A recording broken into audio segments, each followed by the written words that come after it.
cleanup, playing left field, number 20, Chris Williams. Williams, number 20, in left field. Batting fifth will be the right fielder, number 17, Andre Tarver. Tarver, number 17, in right field. Batting sixth, the Indians' designated hitter, number 23, Andrew Moore. Moore, number 23, the DH. Batting seventh and catching, number 4, Josef Rohrbacher. Rohrbacher behind the plate. Batting eighth and playing third base, number 6, Taylor Clapp. Clapp, number 6 at third base. Batting ninth and playing second base, number 26, Isaiah Byers. Byers, number 26, at second. And pitching for the Indians will be number 22, Andrew Moore. The Indians are under head coach Jeff Johnson. He's in his 23rd season. And his assistant coaches are Jeff Fiorentino and Terrence Conley.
For the start of the 2020 baseball season, you can see head coach Jeff Johnson and coach Mackie Sasser are down at home plate going over the ground rules with the umpires. This is Sandy Westmoreland for Deep South Sports.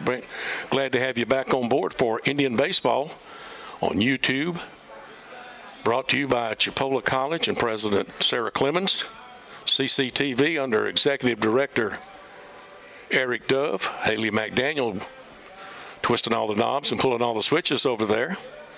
And like I say, for this game, this is Sandy Westmoreland with Deep South Sports, ready to bring you the play-by-play of our first game of the 2020 baseball season. And I'd like to remind you, if you will stay after the end of the game, they're going to have the ceremonies where they're going to name the field Jeff Johnson Field, and that will come up right after the end of the ball game. So if you want to see that, hang on board. It's a beautiful day in the Florida Panhandle. Not a cloud in the sky. A little bit of a breeze blowing out of the northwest. Temperature is supposed to get up into the higher 60s today. Had a beautiful day yesterday, 70 degrees. A little bit cool as the rain and a front went through yesterday, but field looks great. They've added some protection around the dugouts to keep the guys from falling into the dugouts, guardrails. The pine trees out beyond the center field fence are really beginning to grow. And a good crowd coming in here for Chipola Alumni Weekend. Got to see former head coach Bobby Pierce before the game. Bobby won the first state championship here at Chipola. I think that was back in 1981, somewhere along in there. As Coach Johnson getting ready to talk to the team and give them their last instructions. And then we're going to introduce the players.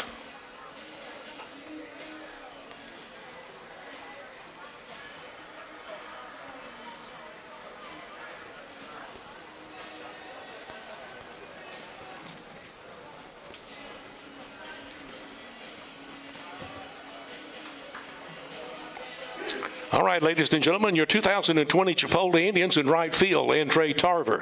Center fielder, Corey Rozier. In left field, Chris Williams. At third base, Taylor Clapp. Shortstop, Daniel Serta. Second base, Isaiah Byers. At first base, Cameron Gray. Behind the plate, Josef Rohrbacher. And on the mound, Andrew Moore. And now, ladies and gentlemen, please rise and remain standing. And before we have our national anthem, we want to take just a moment here to have a moment of silence for former baseball assistant coach Chris Hutch Hutchison here. Join us as we honor Coach Hutch. Coach Hutch was a longtime JUCO coach and a local baseball icon. He had a love for the game and coached many of our area youth. Hutch passed away in September at the age of 60 after a hard-fought battle with cancer, and he is greatly missed by the Chipola baseball community. Please join us in a moment of silence to honor his memory.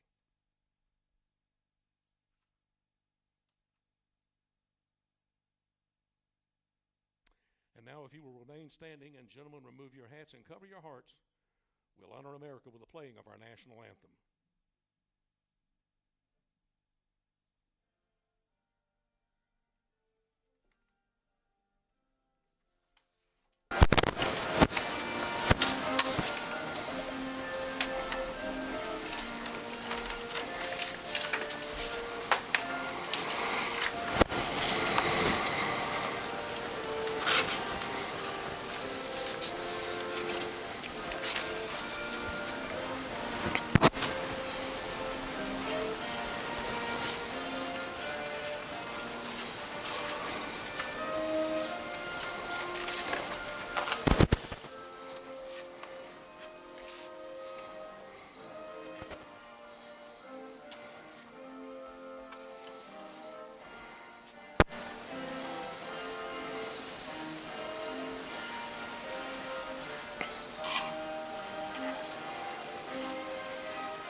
And now let's play ball.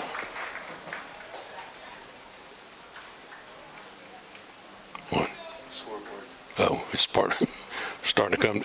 The banner that's blocking the Jeff Johnson name on the scoreboard is about to come off. I think they're going to take that down at the naming ceremony. But a little windy here today, and it looks like it may have blown it off a little bit on the right end of the scoreboard. Andrew Moore, sophomore back this year. He's starting on the mound for the Indians. Andrew is out of Jackson, Georgia. Played at Jackson High School. Of course, that's not far from my hometown. I've been living in Marietta now almost 48 years, but I grew up in Griffin, Georgia, which is about 30 miles from Jackson in our neighborhood. Andrew had a good year last year. Big, tall right-hander. Andrew, 6'5", 200 pounds. Going to be facing the first three hitters coming up here.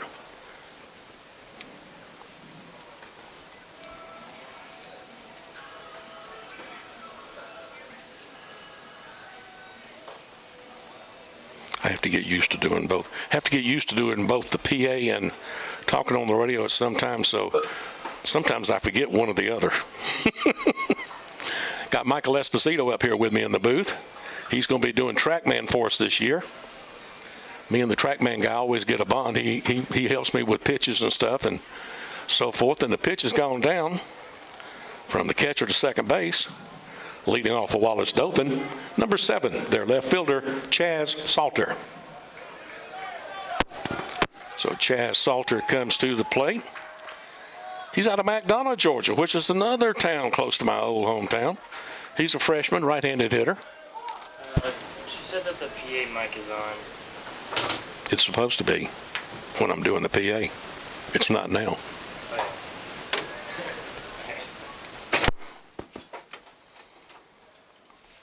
First year, we always have bumps in the road. Here's the 1-0 pitch. That one caught the outside corner. So it's 1 ball and 1 strike. On the leadoff hitter, Chaz Salter. Moore's ready. Here's his 1-1. Pop up out over the second baseman's head, and it's going to drop in there for a leadoff single for Salter.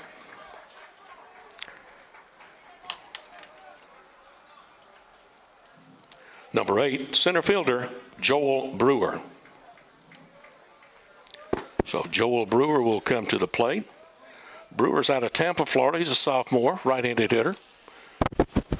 Plays center field for Coach Sasser. Run at first takes a lead. Moore's first pitch. Caught that outside corner. So far, I'm liking the home plate umpire strike zone.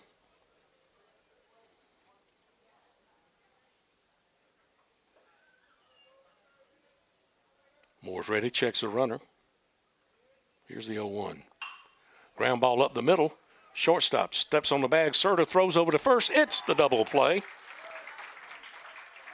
6 unassisted at second.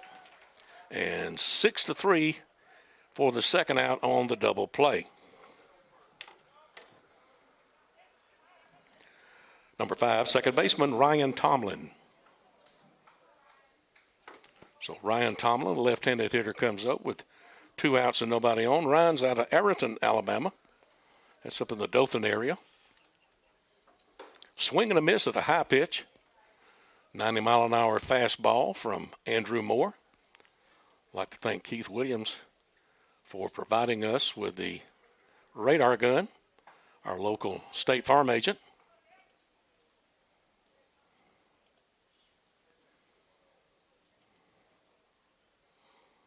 Moore working quickly with a 1-1 count. Here's the pitch. Swing and a miss. Took a little off that one. Not a whole lot, 89 miles an hour.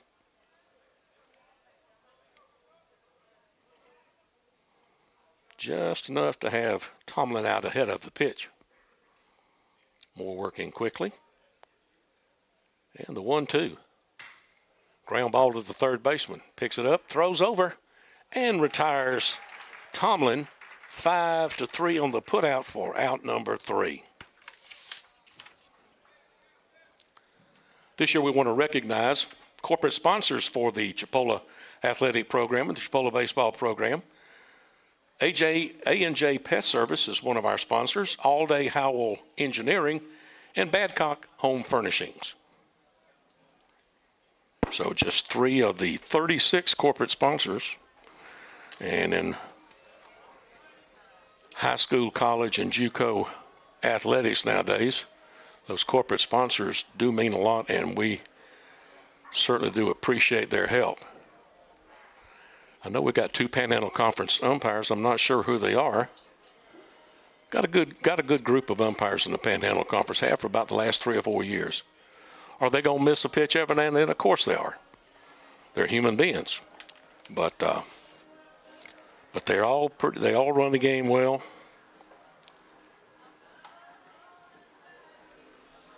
And to keep everything under control. So as we head to the bottom of the first inning, it'll be our 1-2-3 hitters, Corey Rozier, Daniel Serta, and Cameron Gray. All 3 coming back from last year, sophomores.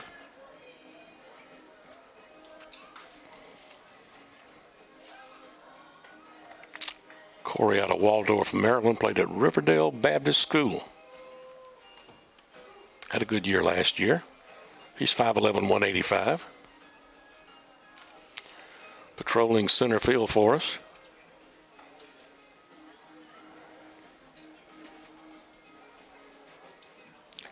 Leading off for the Indians, center fielder, number 3, Corey Rozier.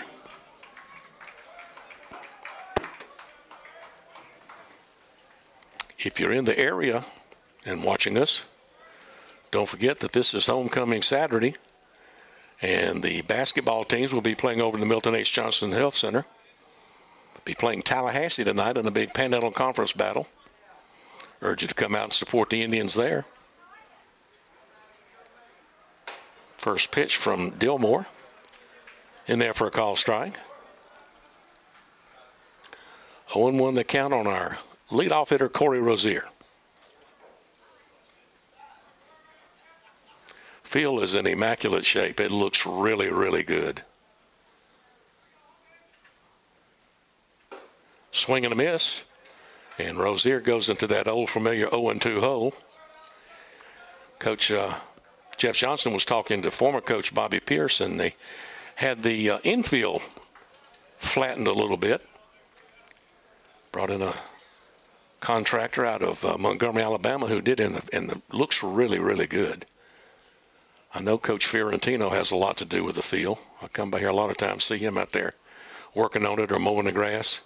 That one's up high for a ball. Moves the count to a ball and 2 strikes.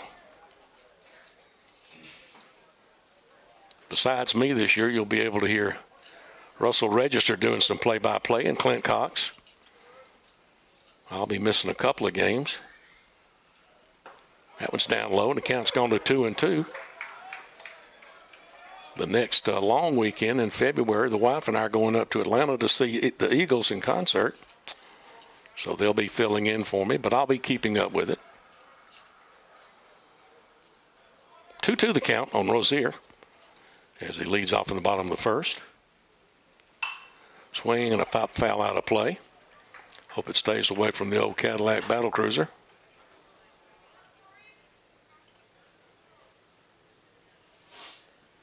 Driving my old 2005 Cadillac with over 200,000 miles on it, but still drives like a new car. I get 26 miles to gallon on a trip. Of course, I have to put 2 quarts of oil in every other week. But it rides good. Here's the 2-2. Down low, and the count's gone full on Corey Rozier. Batting here in the top of the first. He'll be followed by shortstop Daniel Serta. Coach Jeff Johnson, not a real emotional guy, but looked really pumped today talking to him, like he's really ready for this season to get underway. There's a fly ball to right field. Fair ball down in the corner. Rozier around and into second base with a leadoff double here in the bottom of the first inning. Number 7, shortstop, Daniel Serta. So Serta comes to the plate. Daniel out of Santiago, Dominican Republic. 6', 175. Don't know for sure that Jose Batista had a hand in getting him to come here, but Jose has helped us a lot with getting a lot of the good Dominican young men that we've had here at Chipola. Pitch up in there for a call strike. Umpire with a little bit of a long call on that. Heard through the grapevine that Jose was going to be here this weekend. I'm not sure if he was.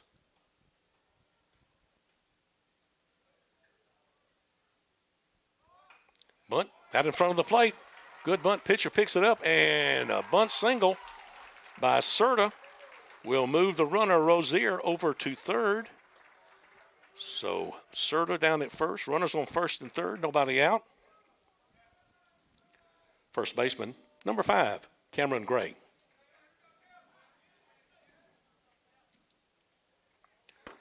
Cameron, a local fella, Jackson County. Grew up around the Cottondale area, but went to high school at Mariana. Pitcher and a first baseman. Cameron 6'4", 195.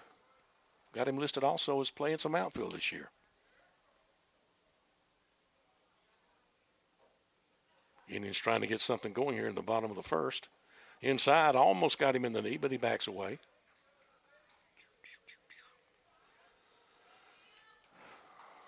Gilmore in a early jam here. Nobody warming up yet.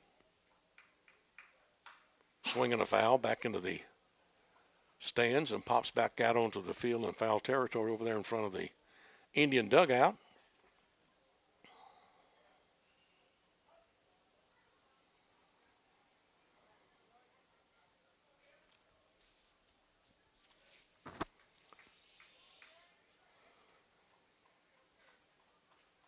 Gilmore looks in, gets a sign from his catcher. Here's the 1-1. Swinging a foul back out of play. A 1-2 count now on first baseman Cameron Gray. Well, that must be a softball pitcher, so I see she's got her arm ice down, arm and shoulder. I think softball pitchers had to ice things down. Theirs is more of a natural motion, underhand, you know.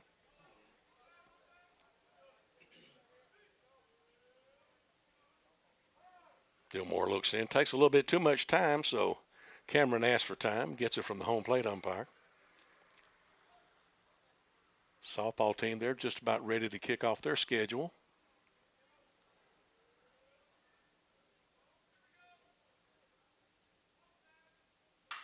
And a ground ball to the second baseman.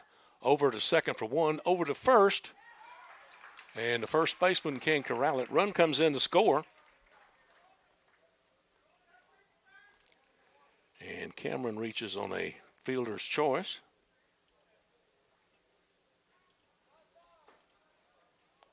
Four to six for out number one at second base.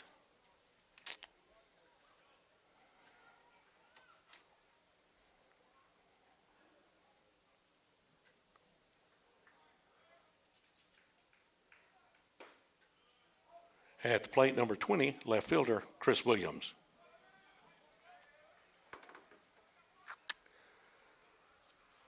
Want to know the count on Chris. Chris, a sophomore out of Woodstock, Georgia. Transferred in from Florida International. That's another town fairly close to my hometown. A lot of Georgia fellas on the team. Of course, Michael Esposito here is from Long Island. And the left fielder over and makes the catch just inside the foul line.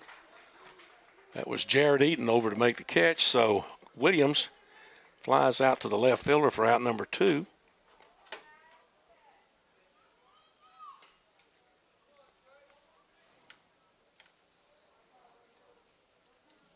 Number 17, right fielder Andre Tarver. Tarver, another left-handed hitter.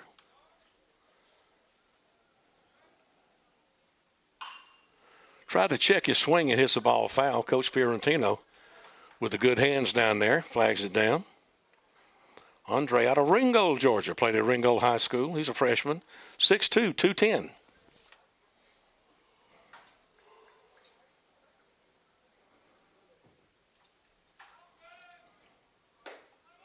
A little bit high for a ball. 1-1 to count.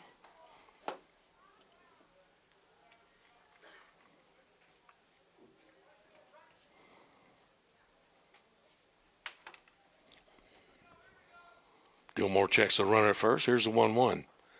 Tried to check his swing. Did he go around? And home plate umpire had to check with the base umpire, and the base umpire said, yes, he did. He did commit. So a 1-2 count on Tarver. Fifth hitter of the inning.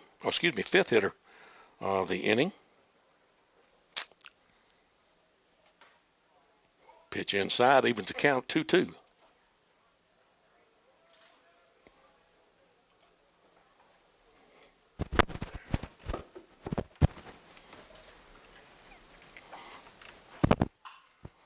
High fly ball out into right field.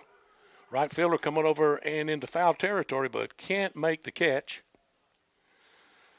So the count will hold at 2-2 on Andre Tarver with a runner down at first, Cameron Gray.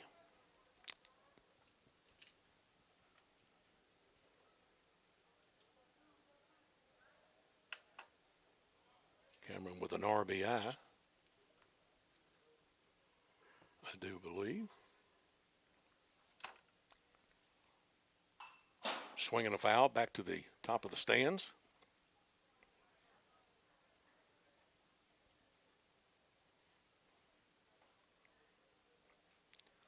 Wind still kicking up a little bit. Pretty good breeze.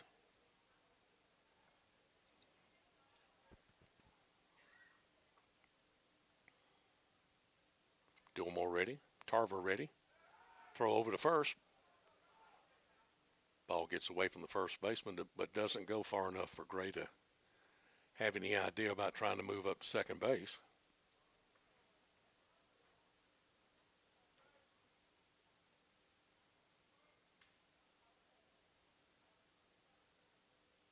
Dillmore looks in to get the sign from his catcher, Kehoe. And the pitch. Swing and a miss. And he goes down swinging for out number 3.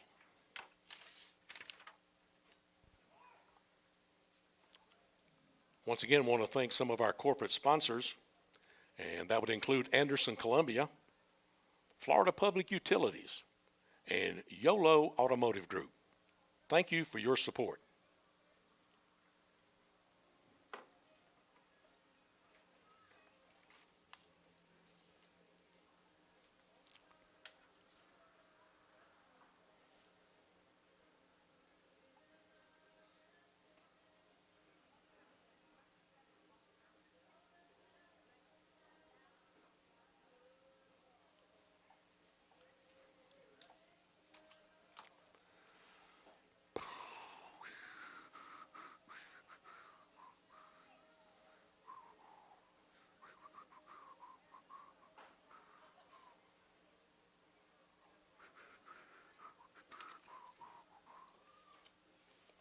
I really didn't ask Coach Johnson before the game how long he thought that he would go with Andrew since it's early in the year. Probably got a pitch count on him. I would think maybe, depending on the pitch count, 3, maybe 4 innings. Game scheduled for 9.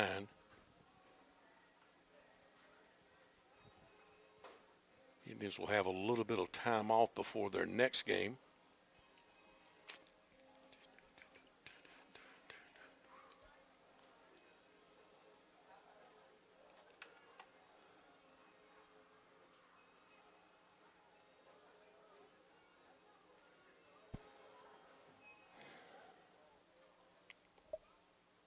Number 9, third baseman, Darian Howard.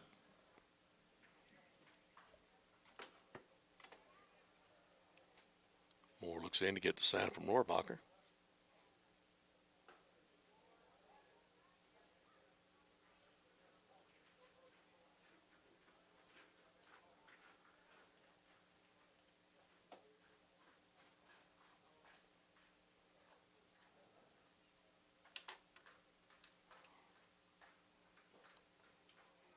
Next ball misses again. 2-0 the count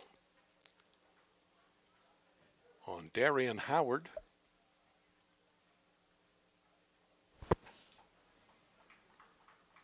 That's what I thought.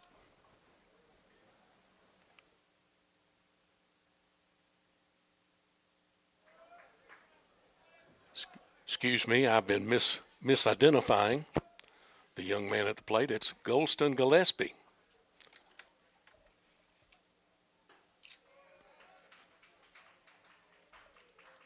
Excuse me, I misidentified the hitter. That's Golston Gillespie that gets the walk. Now coming up to the plate is number 9, Darian Howard. You got to keep me straight. Got my buddy Michael Epstein over here, has to keep me straight. So Gillespie that is, gets a leadoff walk here in the top of the second. And Darian Howard comes to the plate. He's out of Atlanta, Georgia. Of course, that is a huge town now, so there's no telling exactly where in Atlanta he lives. Right-handed hitter.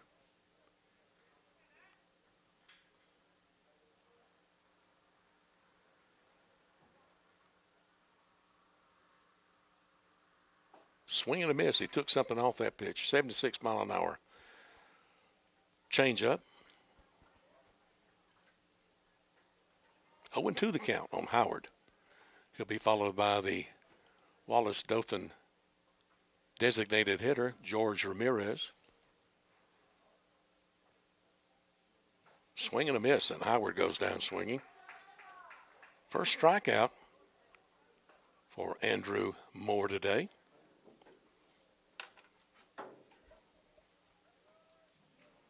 Designated hitter number 15, George Ramirez. Or he may go by Jorge Ramirez. Jorge. Well, some of them, Jorge, they say George, and others say Jorge.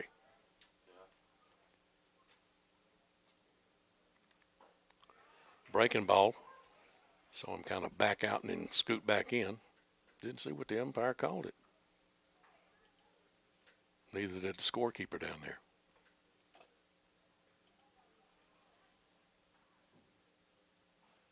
Swing and a miss.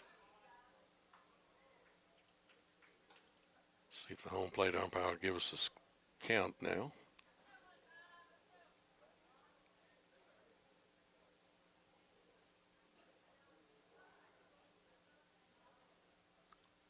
It's either 0-2 or 1-1.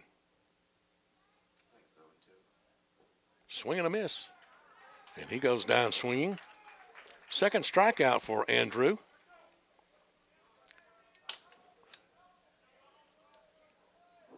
Right fielder, number 19, Troy Bearden. So Troy Bearden, their right fielder.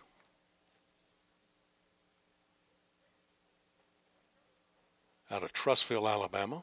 Freshman. Outside. Ball one. Fastball got away from Andrew. Rohrbacher able to flag it down.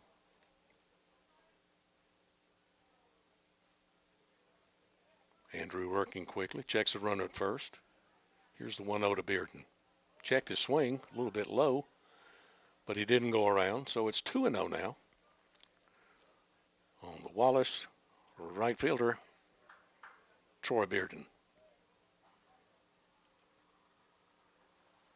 Moore set. Now steps off the rubber.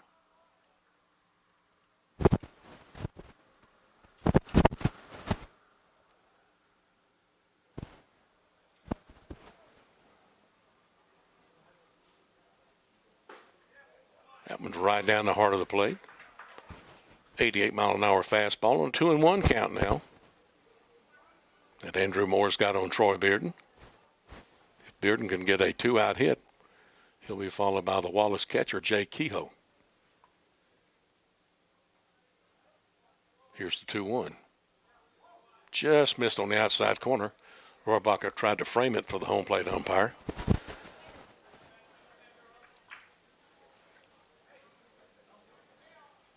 So a 3-1 count with 2 outs and a runner at first.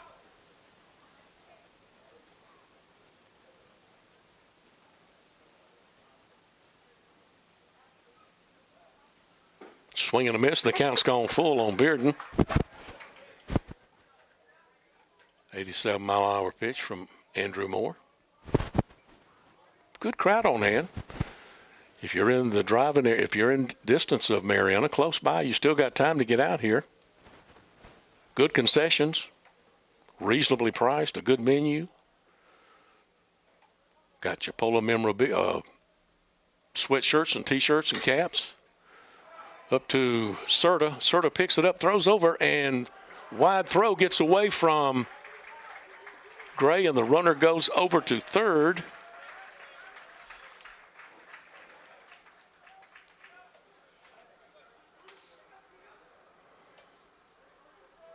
Bearden reaches.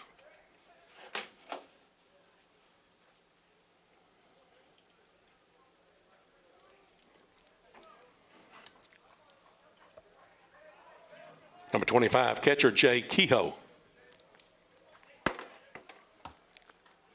First error of the game by either team.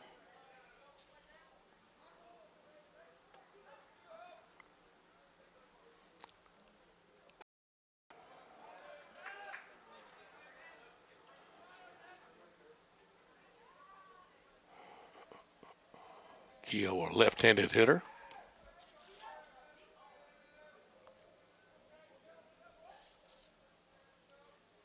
He's out of Phoenix City, Alabama, up in the Columbus, Georgia area.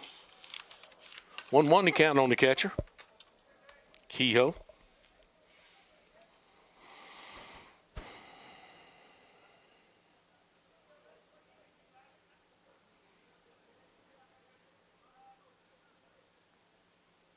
Moore checks the run at first. Here's the 1-1. Swinging a foul back into the screen. And the count runs to a ball and 2 strikes on catcher Jay Kehoe.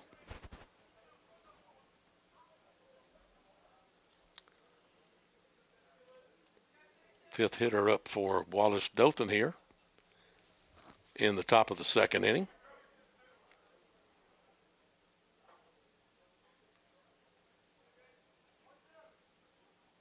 Coach Sasser has been at Wallace Dothan for some time. Don't believe he's been there quite as long as Coach Johnson's been here at Chipola. In there for a call, strike 3. And so for the Wallace Dothan, they had no runs on no hits. There was 1 error and 1 runner left on base. Some more of our fine corporate sponsors that we'd like to thank. Edward Jones. David Carroll runs the Edward Jones here in town. Paul A. Donifro and Associates Architects. And Wayne Edenfield over in Grand Ridge, Wayne Edenfield Mobile Homes.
Leading off for the Indians, designated hitter, number 23, Andrew Moore.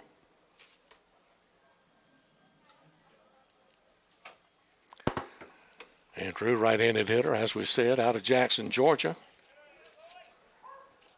Started the game for us on the mound.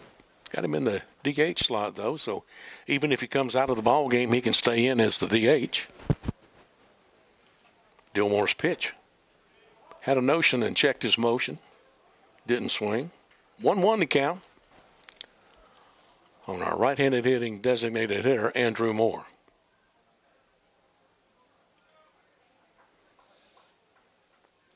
Here's the 1-1. Up high. That's above his cap bill. 2-1. 86-mile-an-hour pitch from Bryce Dillmore. Swing and a high fly ball out into the gap between center and left, but the left fielder runs it down. No, he didn't. It's off his glove. Thought he caught that ball. We'll have to see what they give Andrew on that.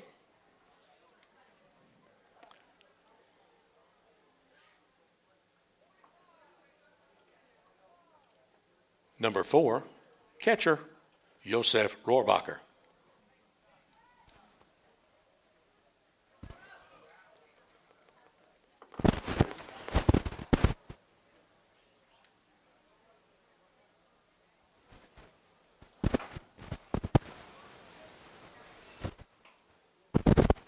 I had that wrong, too. That was Michael Cullen at the plate. I know Michael. He sat up here and did the same job you did last year, Michael. I've had two Michaels. That was Michael Cullen. Excuse me. I don't know why I've got Andrew's name down here in the DH spot.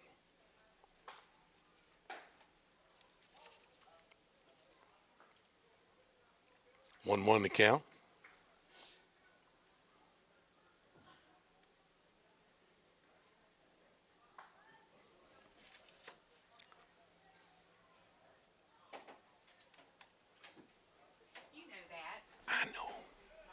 I know. I messed up.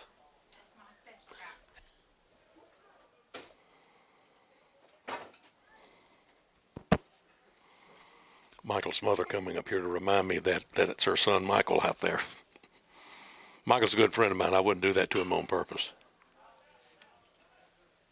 Fly ball foul.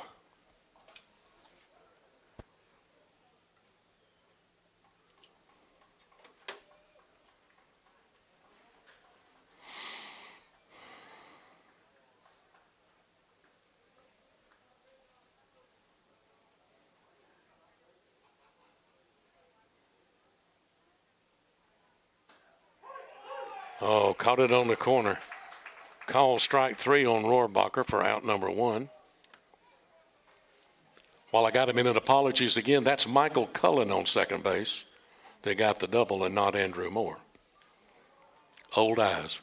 Coming to the plate now, number 6, third baseman Taylor Clapp.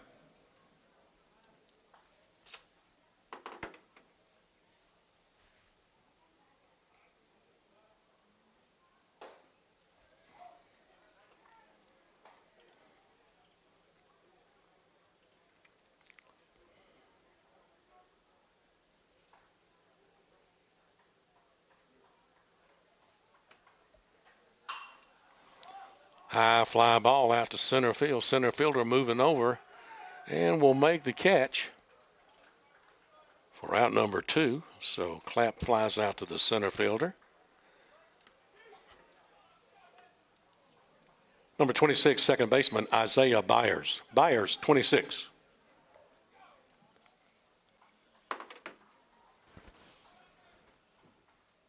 Isaiah out of Orange Park, Florida. Transferred in here from the University of Alabama. He was a Crimson Tide.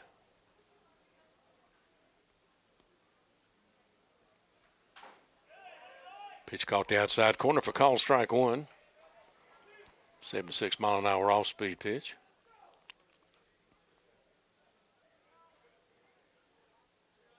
Gilmore looking in. Swing and a miss. Sounded like he got a piece of the ball. But the catcher, Kehoe, able to hold on to it. 0-2 the count quickly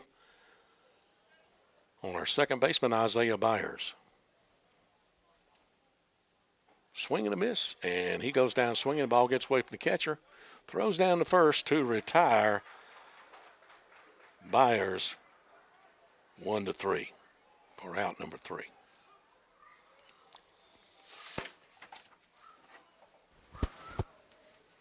Some more of our corporate sponsors: El Rio Restaurant, Ellis Insurance Agency, and Evangel Worship Center. Thank y'all all so much.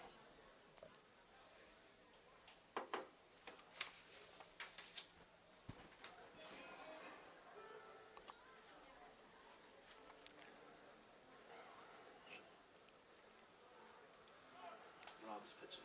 Who? Rob Bennett. Oh, okay. Thank you.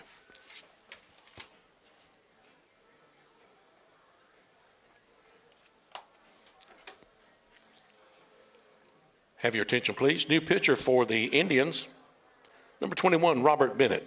Bennett, number 21.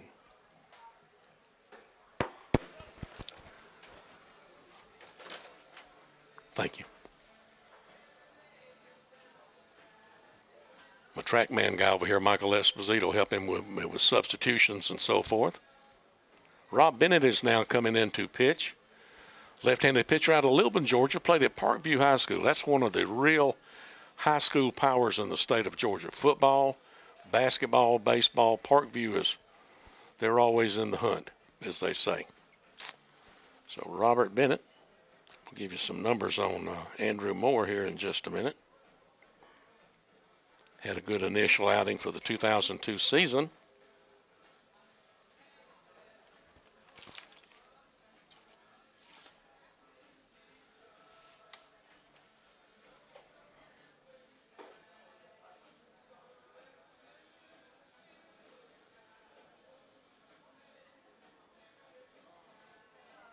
Andrew pitched 2 innings, gave up 2 hits, walked 1, struck out 3. So a good outing for Andrew.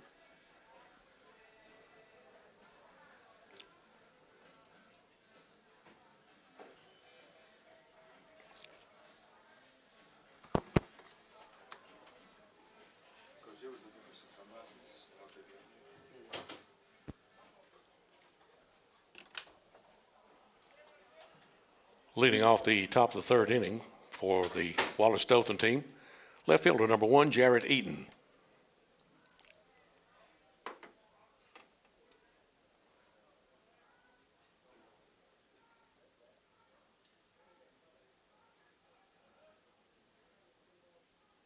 Swing and a foul. Back to the backstop. Game moving along at a pretty good pace. I hate to mention that during the ball game because it seems like every time I do it, something happens and it slows down. That was a little bit inside. Eaton turned his head. 1-1 to count on the Wallace Dothan left fielder.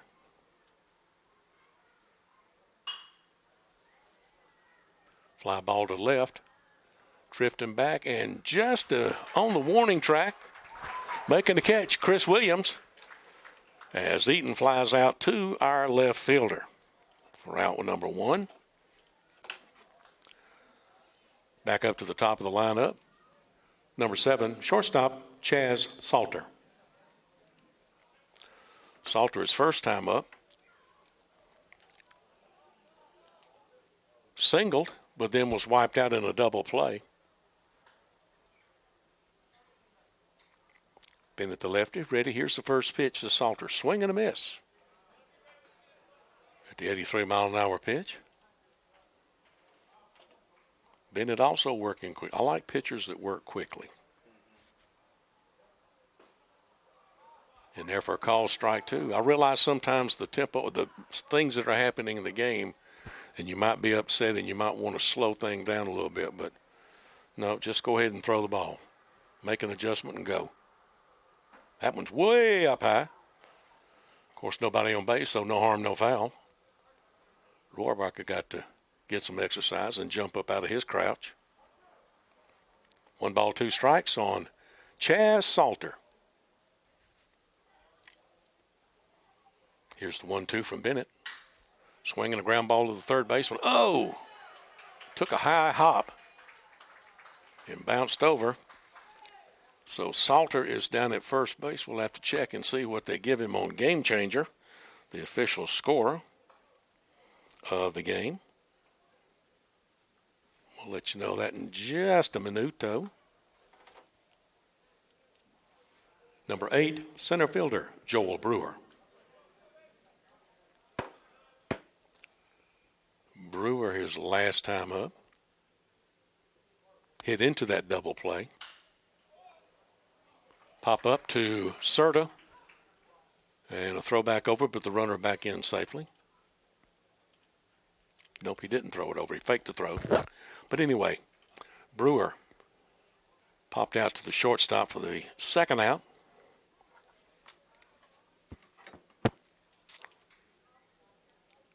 Number 5, second baseman, Ryan Tomlin.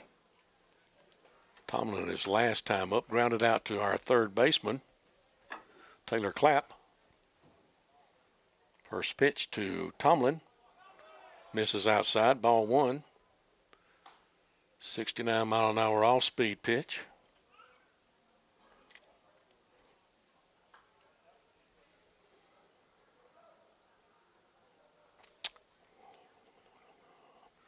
Gave Clapp the error on that ball that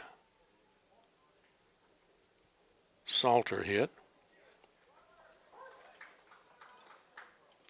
Our second error of the ball game.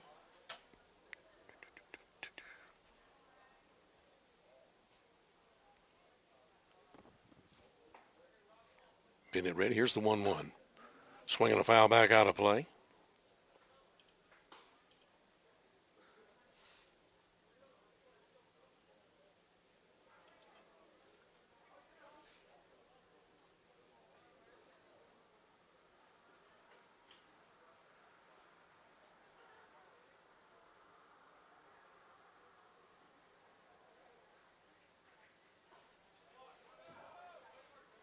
Two. The count on Ryan Tomlin. Number 3 hitter in the lineup for head coach Mackie Sasser. Bennett looks in, gets the sign from Rohrabacher, checks a runner at first. He's got a pretty good lead over there. And a throw over. Bennett wants to move him back closer to the bag.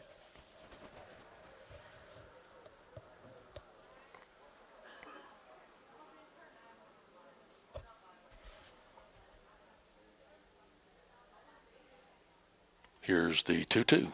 Swing and a miss, and he goes down swinging for out number 3.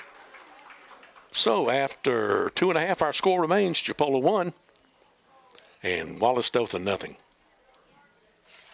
Some more of our fine corporate sponsors. U.S. Mobile Home Sales of Florida, Jackson Hospital, and Coral Mayo Insurance Agency. Thank you, folks, for your support.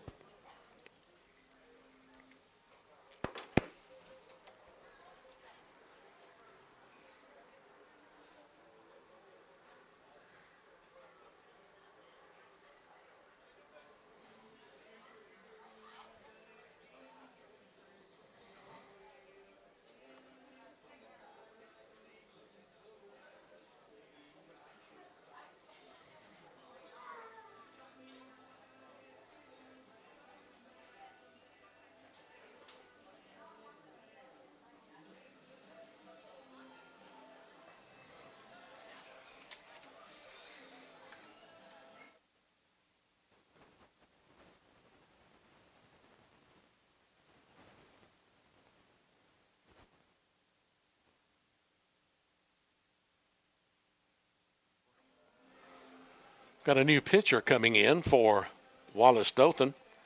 Looks like it's number 4, left-handed pitcher Chase Wilkerson. Have your attention, please. Pitching change for Wallace Dothan. Now pitching number 4, Chase Wilkerson. Wilkerson, number 4.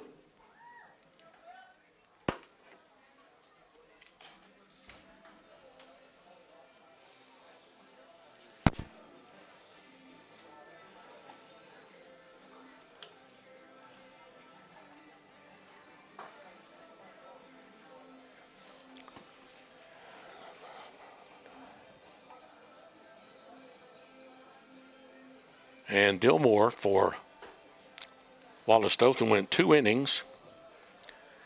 He gave up 3 hits, 1 run, and it was earned. He didn't walk anybody, and he struck out 3.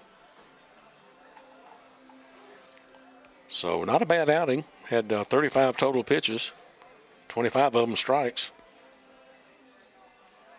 So I know Coach Sasser's got to be happy with his outing. Throw goes down to second. And let's see who we got coming up. Going to be the top of the order. Number 3, center fielder, Corey Rozier. Corey's first time up, double, come in to score the only run of the ball game so far.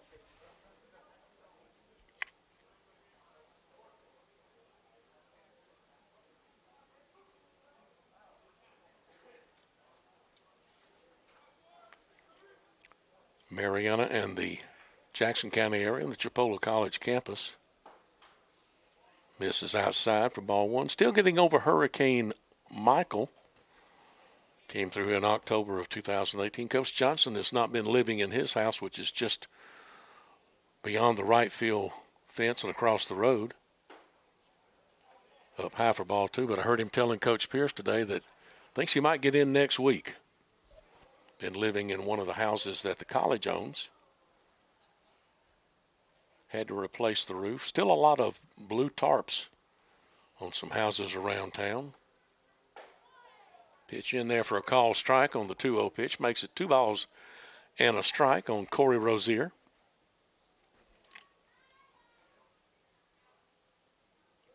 Town looks a lot different than it did almost a year and a half ago. Swinging a foul back into the backstop, leaves the count at 2-2. Marietta used to have lots and lots of trees.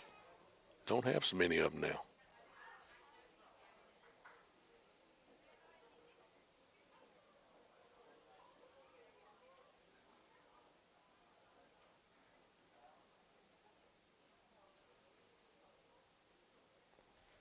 Wilkerson looks in. Here's the sign, the 2-2. Swing and a high pop-up foul out of play.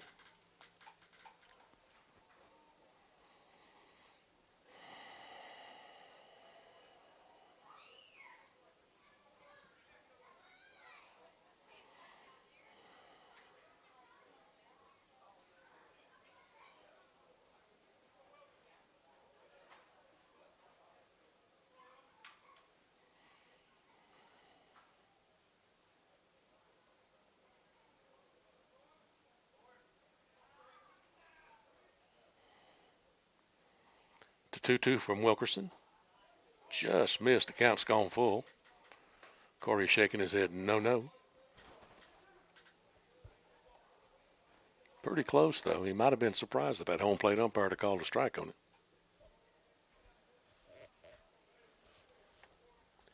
Wilkerson's ready. The left-hander kicks and fires the 3-2. Hard hit ground ball to the first baseman. Picks it up. Flips over to the pitcher covering, and Rozier beats it out. An infield single. So 2 hits in the ball game for Corey. Shortstop number 7, Daniel Serta.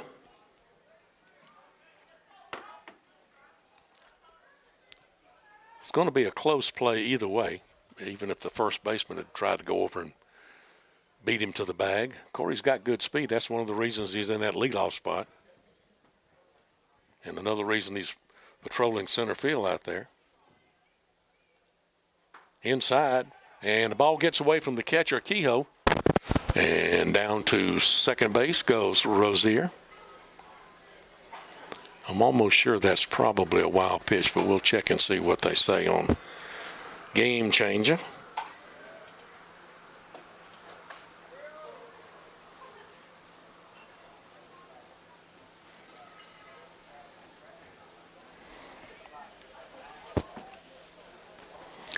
But a runner in scoring position now, Rozier, with no outs.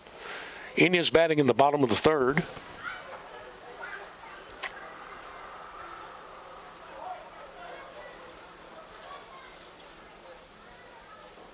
Wilkerson ready, looks at Rozier at second, checks him again. Here's the pitch. Swinging a line drive over the first baseman's head and out into right field. And Rozier will hold at third. So runners on the corners.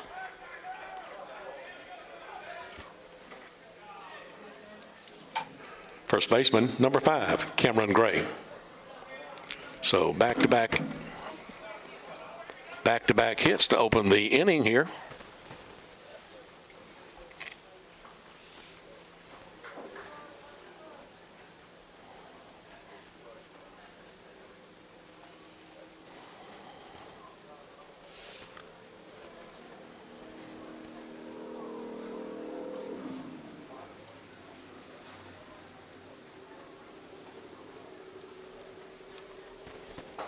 First pitch in there at the belt, caught the inside corner for strike 1.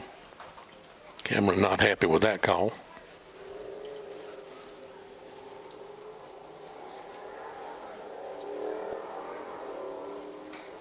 Inside, almost got him in the elbow. 1-1 count, evens out.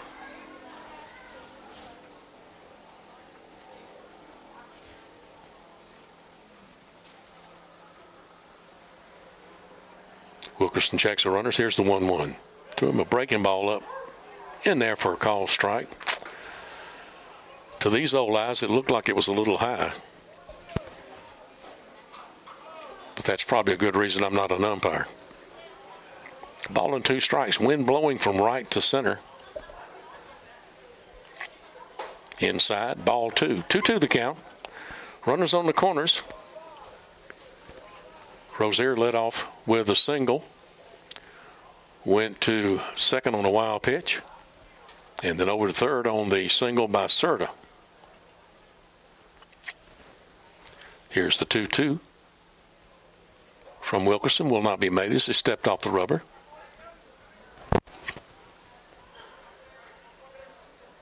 He is trying to put another run on the scoreboard here.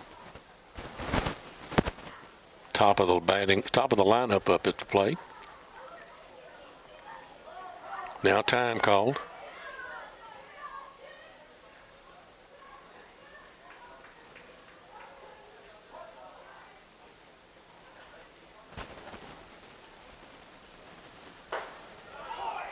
Just a little bit high. Count's gone full on Cameron Gray. Wallace Dothan not happy with that call. Thought they had the strike at the top of the strike zone. But the count's gone full on the Indian first baseman. Wilkerson throws over to first, and they've got the runner going down to second. They tag him to throw home, and he is safe. So Rozier comes in to score. Serta is out from the catcher to I believe that was the shortstop that caught it for out number 1.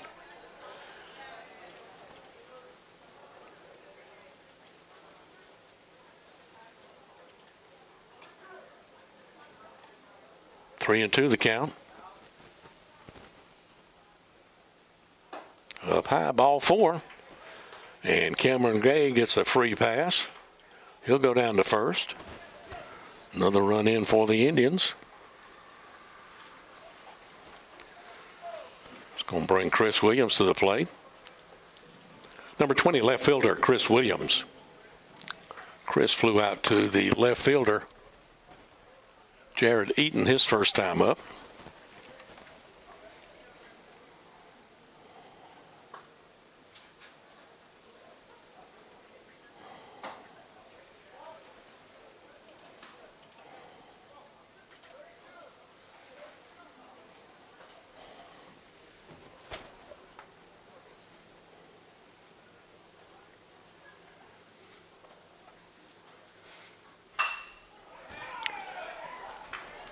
Line drive out into left field, just inside the line.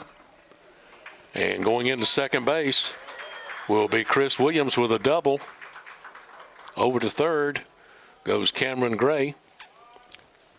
Third hit of the inning for the Indians.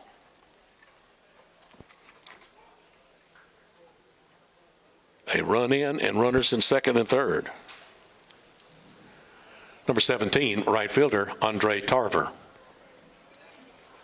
Andre, his last time up, struck out swinging.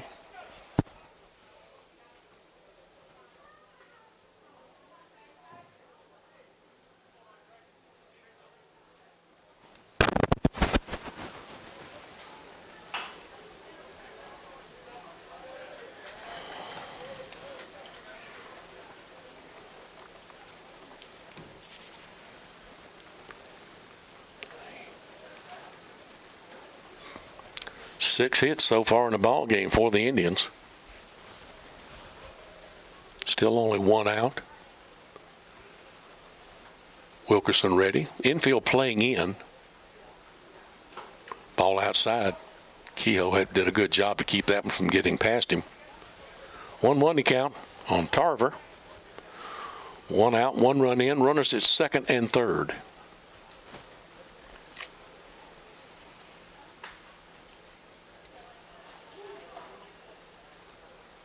Ooh, that one hit him. So the bases are loaded now as Tarver trots down to first base. He's hit by the pitch.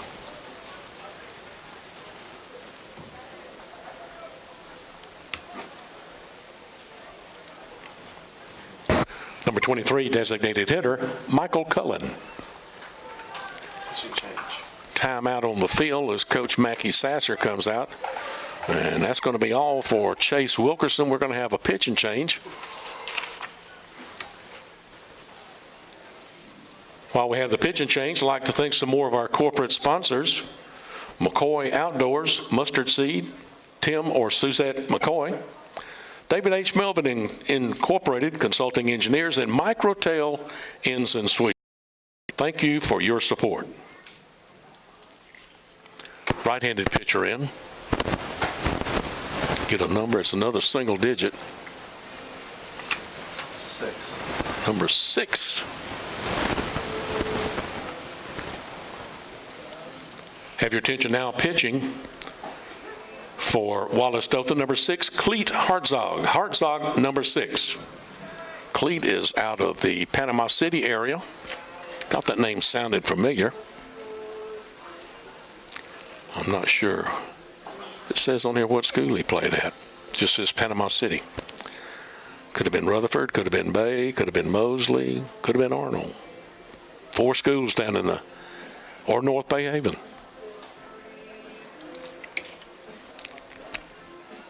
But he's going through his warm-up tosses. 3rd pitcher of the game for Coach Mackie Sasser.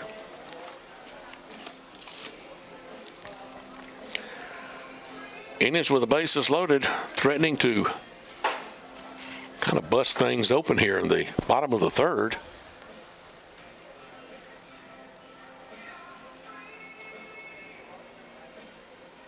Of course, this is the first game of the year, so we don't really have any numbers on anybody yet.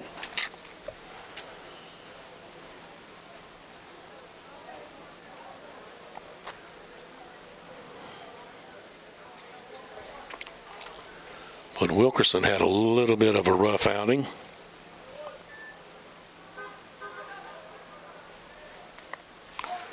But Michael Cullen, who doubled his last time up, comes to the plate. Right-handed hitter out of Panama City. I know for a fact he played at Mosley.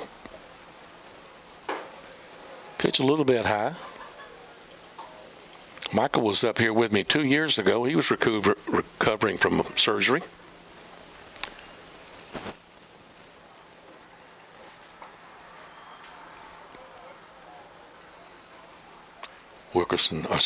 Hartzog looks in, gets a sign. Here's the 1-0 to Cullen. Swing and a ground ball to the second baseman. Over to second for 1. Over to first. It's the double play, so Hartzog comes in and gets him out of a jam.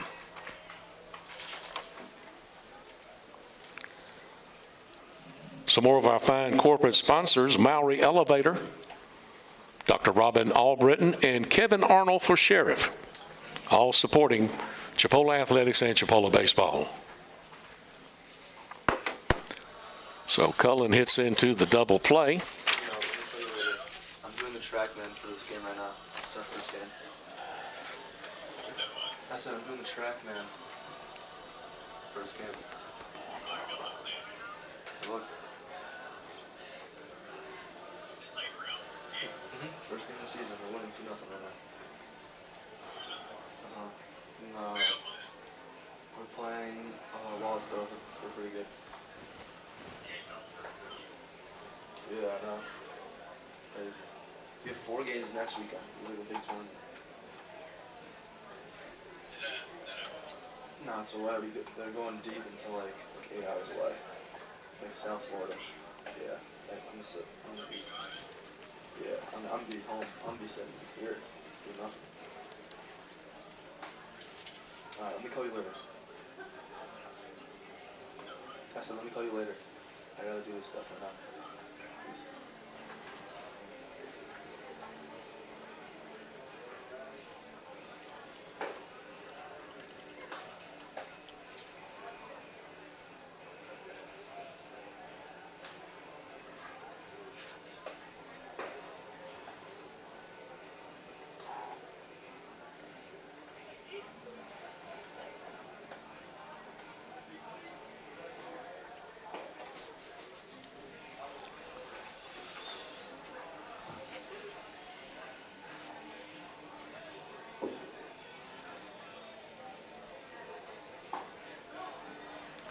And as we get ready to go to the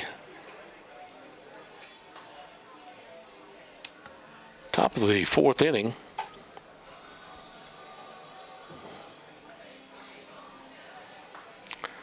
Indians have scored 2 runs. The scoreboard's only got them with 1. They got a run there in the bottom of the 3rd.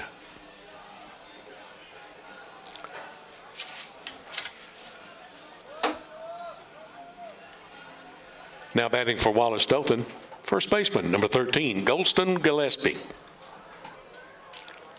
Golston Gillespie at the plate. He's a switch hitter. He hit left-handed against the righty. Now he's hitting right-handed. Tried to check his swing, but he couldn't do it. So Bennett gets a quick strike on him, 0-1.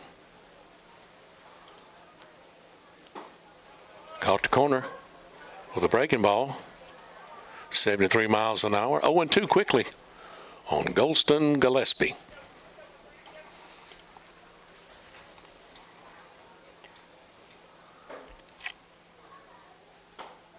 That was just a little bit low. Plus the catcher was set up outside, and he had to reach back over the plate.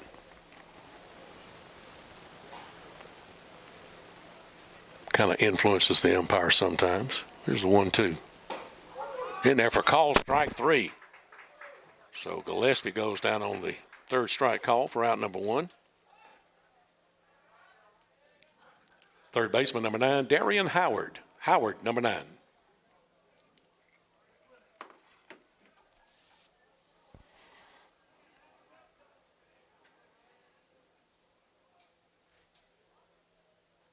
Swing and a miss. And an off-speed pitch.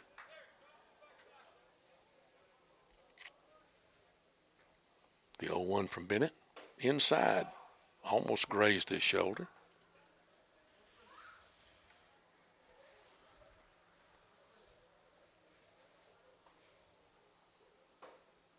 Down in there for a call strike. 1-2. Breaking ball caught the inside corner. So Bennett with a quick 1-2 count. That one's a little bit low and inside. Evens the count at 2-2.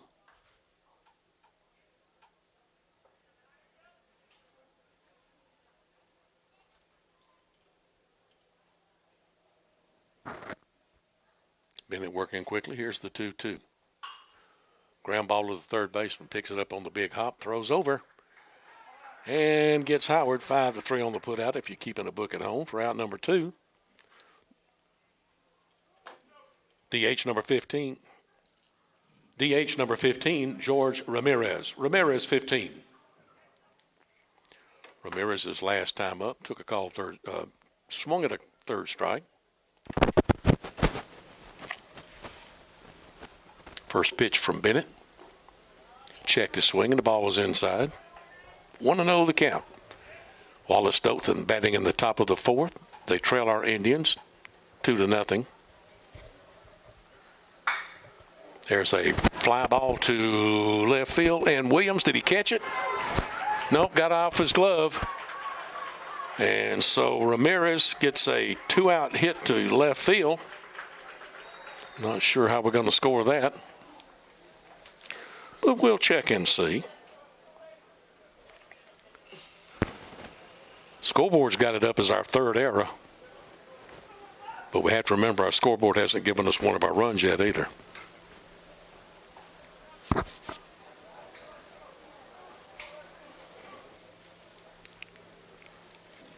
Number 19, right fielder, Troy Bearden. Bearden, number 19. So Bearden comes to the plate. He reached on an error last inning. Well, his last time up in the 2nd inning. Error on Serter at shortstop.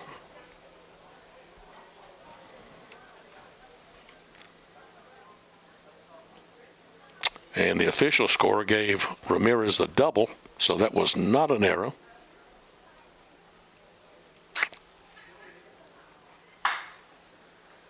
Second hit of the ball game. Here's the ground ball over to the shortstop. Serta over, and they couldn't pick it up. So Ramirez will come around to score. That makes it 2-1. Serta picked up the ground ball.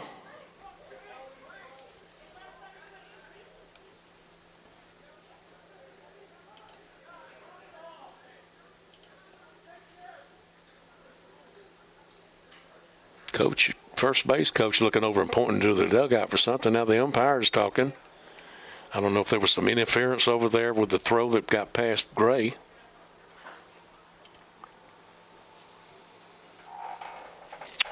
We'll see. They're going to move him over to second base. So must have been some interference there. I have to check the error was on the third baseman, Clapp, who fielded the ball.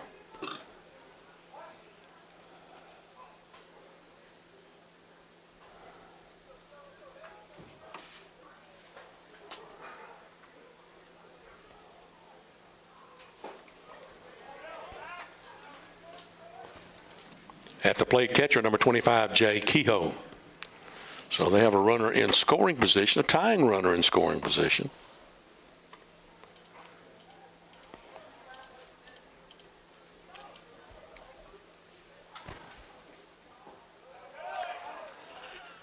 Ball a little low. 0-1.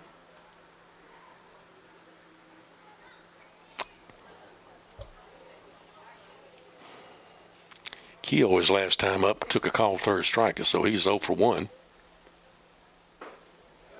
That one's right down the heart of Lafayette, as they say here in Mariana. Braves announcer says it's right down the heart of Peachtree, but it was right down Main Street. 1-1 the count.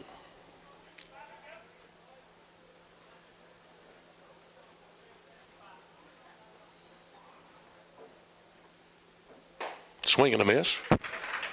Strike two. 1 ball, 2 strikes on Kehoe with 2 outs and a runner down at second base, Troy Bearden.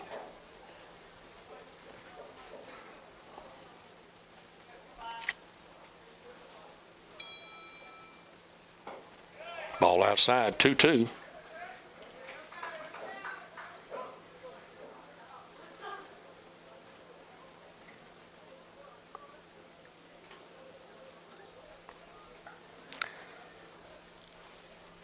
And we're going to have to help the scoreboard out. Coach Johnston just sent me a note, says the home part of the scoreboard not working. So he walks Kehoe. Runners at first and second. Now it's going to bring up Jared Eaton.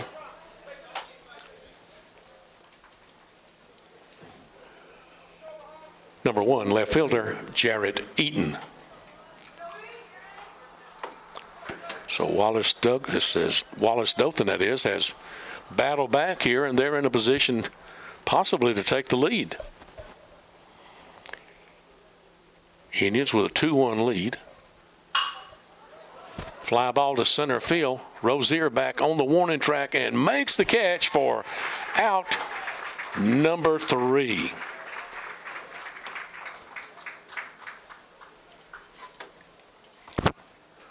Score after 3.5 innings is, or make that 4.5 innings. No, 3.5 innings is Chipola 2 and Wallace 1.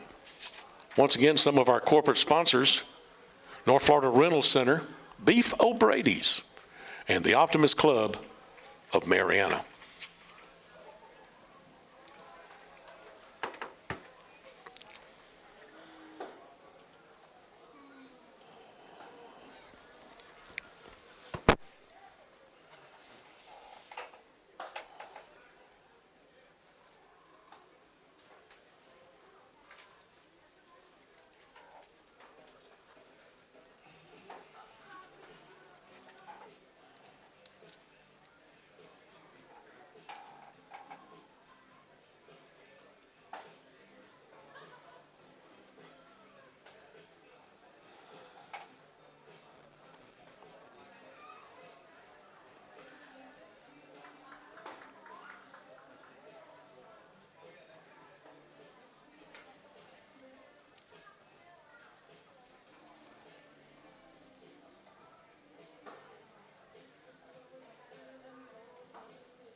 Give you a rundown for Hartzog.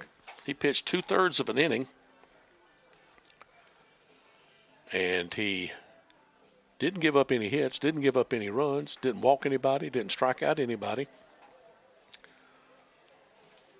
But they had to take him out.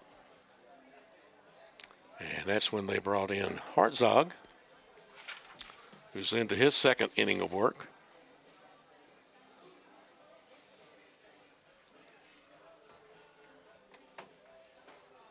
And the throw will go down, and we're ready to start the bottom of the fourth inning. Leading off of the Indians here in the bottom of the fourth inning will be catcher number 4, Josef Rohrbacher. Rohrbacher's last time up took a call third strike, so he's 0 for 1 so far. Hartzog looks in, gets the sign, and the pitch. Swing and a miss at the 89-mile-an-hour fastball from Cleet Herzog. That's an old baseball name. Cleet Boyer, one of the greatest third basemen of all time. Played for the Yankees, played for the Braves late in his career. Inside, almost nipped him. Hartzog can't keep his hat on when he pitches. Every time he throws the ball, his hat pops off. Maybe he needs a smaller hat. Big right-hander's ready. It stayed on that time. In there for the call strike. 1 ball and 2 strikes on our leadoff hitter here in the bottom of the fourth inning. Scheduled to be a 9-inning game. Swing and a miss, and Rohrbacher goes down for round number 1. Number 6, third baseman, Taylor Clapp. Taylor back in the second inning, flew out to the center fielder, so he's 0 for 1.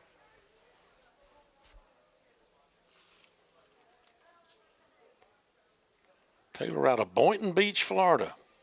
Played at Park Vista High School. 5'10", 170. Says Taylor's a switch hitter. That's what it says, but he's batting right-handed against the right-handed pitcher.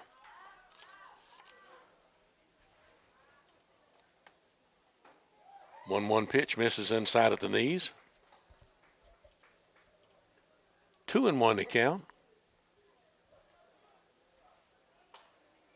Up high, ball 3.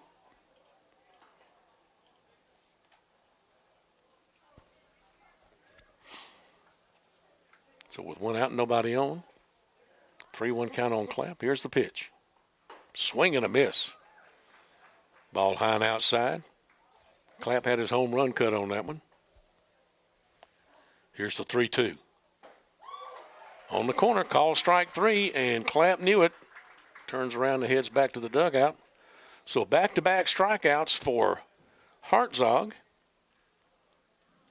Number 26, second baseman, Isaiah Byers, will come to the plate. Isaiah swinging third strike in the second inning, so he's 0 for 1. Pitch from Hartzog. Outside, ball 1.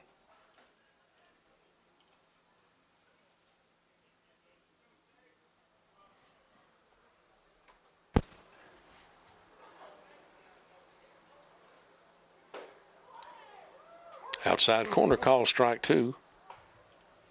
Byers looked like he tried to check his swing. 1-1 to count on our second baseman, that is, Isaiah Byers. Inside, ball 2. Backed him off the plate.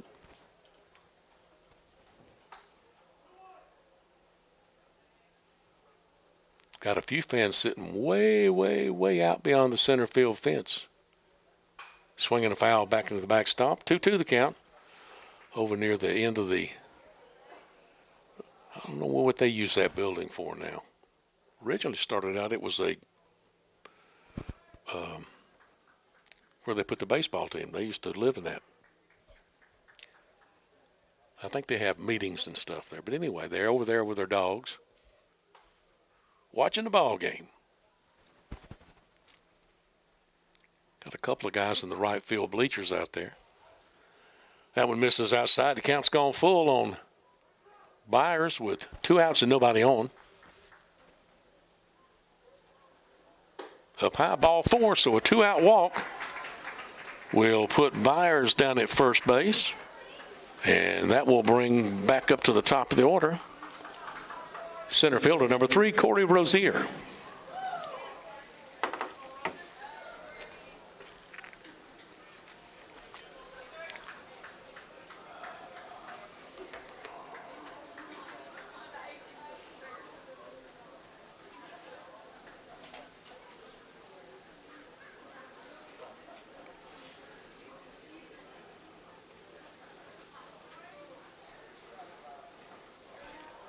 First pitch misses. 1-0.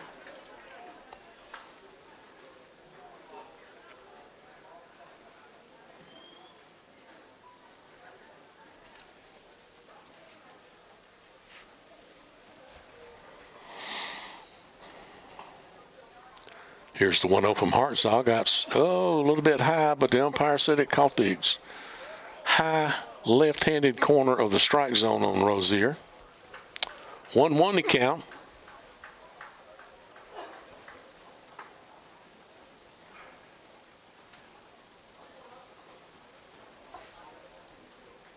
Hartzog ready. Here's the pitch. Swing and a drive foul over near the dugout, but on top of the roof. Looks like the Panhandle Conference umpires are not using the Major League strike zone from the belt down to the top of the socks. Calling some pitches that appear to be up around the armpits with a high strike zone, maybe the bottom of the strike zone slightly below the knees. Time called.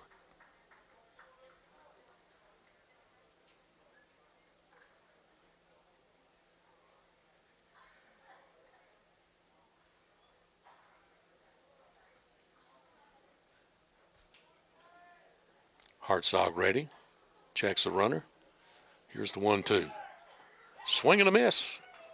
And Rozier goes down swinging for out number 3 here in the bottom of the 4th. So no runs and no hits and 1 runner left on for Chipola. At the end of 4, our score, Chipola 2 and Wallace Dothan 1.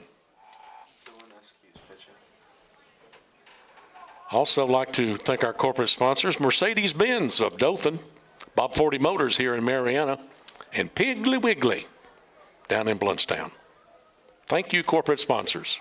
New pitcher for the Indians, number 55, Dylan Eskew. Eskew, number 55 on the mound.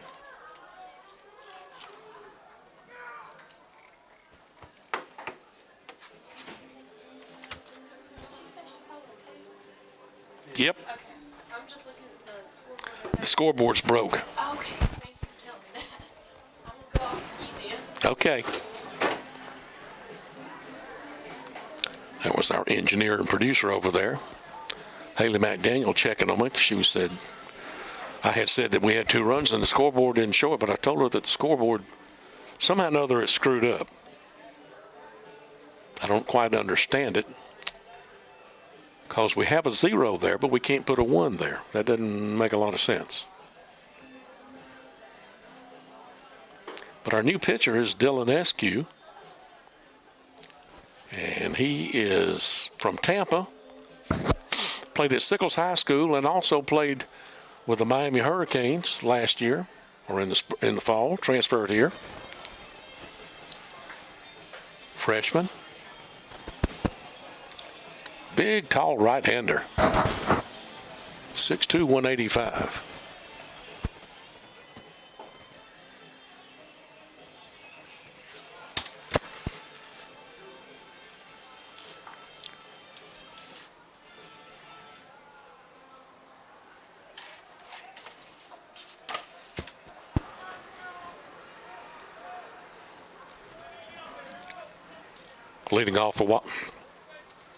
Leading off for Wallace, number 7, Chaz Salter.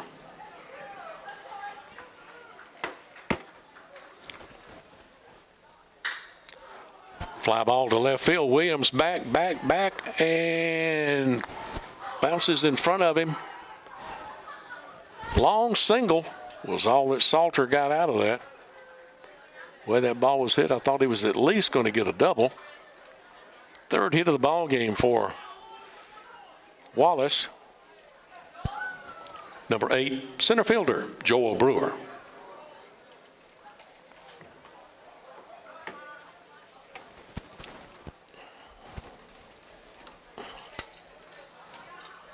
Good crowd here tonight, or this afternoon, for Chipola Alumni Weekend.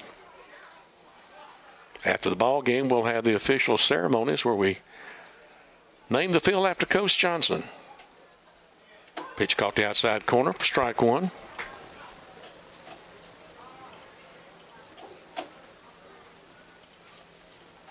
Glad to see the administration and the foundation to do that. A lot of times they don't name fields after somebody until after they've passed away. Have we got a new hitter? Nope. He signaled something over to our dugout.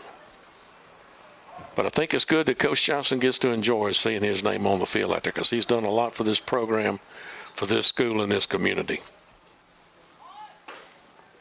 Showed bunt, pulled it back, it caught the strike zone for strike two.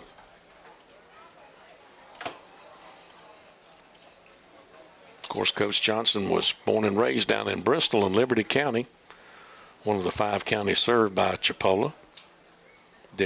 Jerry Johnson was the head football coach down there and eventually was the superintendent of schools.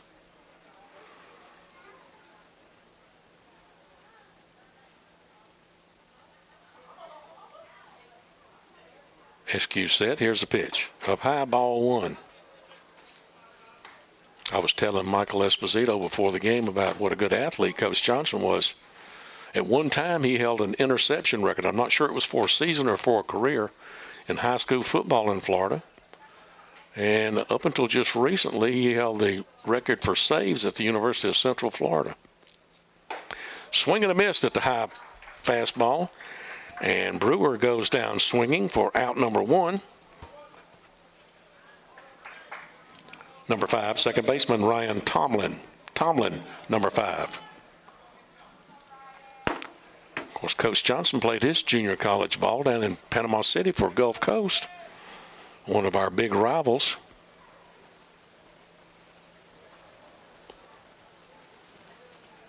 It's good to see Coach Darren Mazeroski before the game. He's a scout for the Pirates now. He was here. Coached down at Gulf Coast for several years. One of the really nice guys in baseball.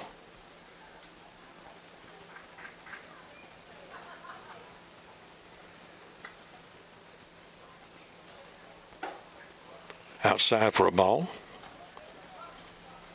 One of the neat things about it when Coach Maz was coaching down at Gulf Coast is his daddy, Bill Mazeroski, that hit the home run in the 1960 World Series to beat the Yankees, would always be here.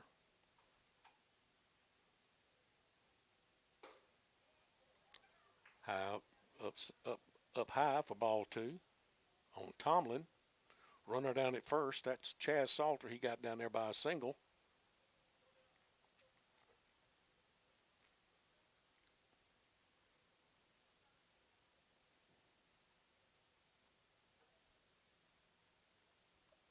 SQ ready. Here's the 2-0. High, ball 3.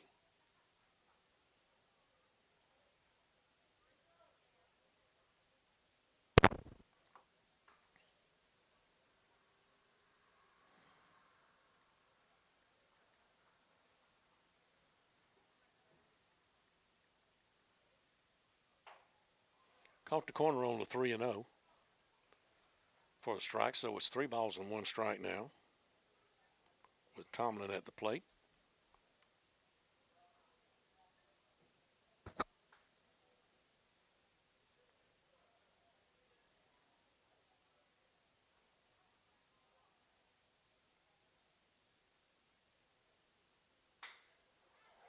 High fly ball.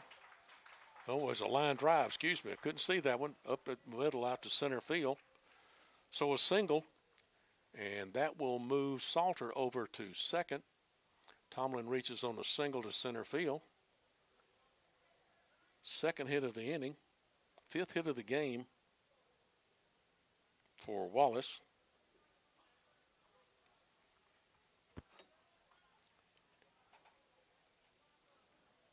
Number 13, first baseman, Golston Gillespie.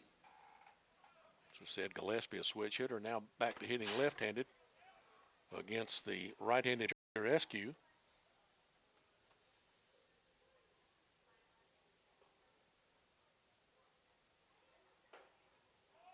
In there for a call strike. Gillespie thought it was a little bit high. And if the umpire was calling the major league strike zone, it probably would have been high.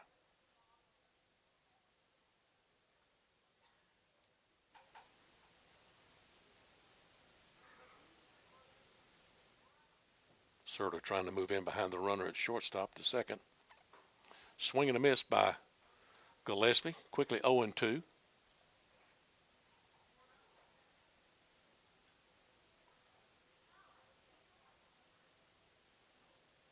Eskew leans in, gets a sign from Rohrbacher. Serta trying to get that runner to move back closer to the bag. And the pitch. In there, breaking ball, call strike 3 for out number 2. Second strikeout of the inning for Eskew.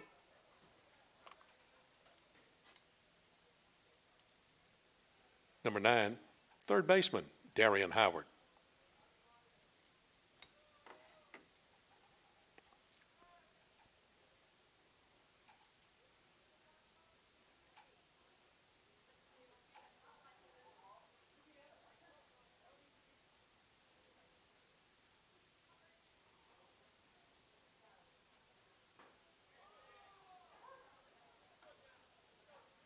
Call strike.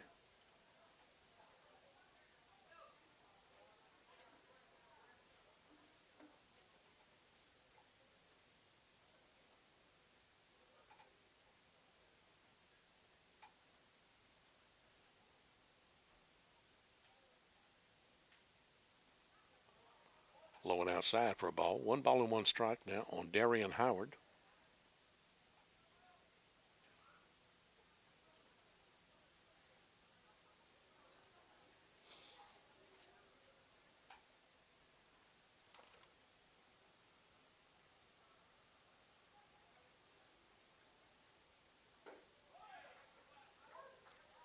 Call strike 2.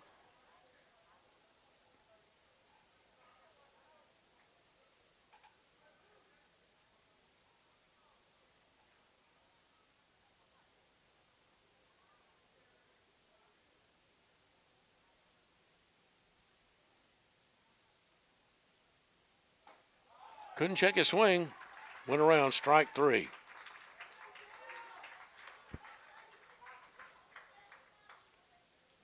After 4.5, our score. Chipola, 2 runs, 6 hits, 4 errors. Wallace Dothan, 1 run, 5 hits, and no errors.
Have a pitching change now for Wallace.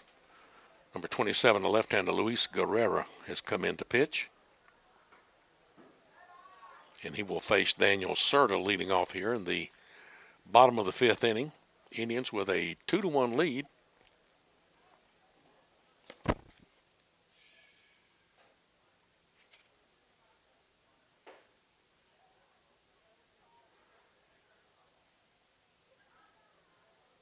Two and 0 the count quickly on Serta.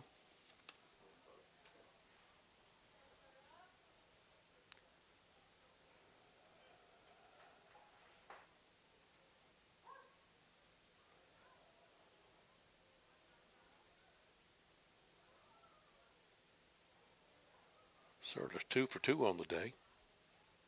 Singles. Up high, ball 3. 3-1.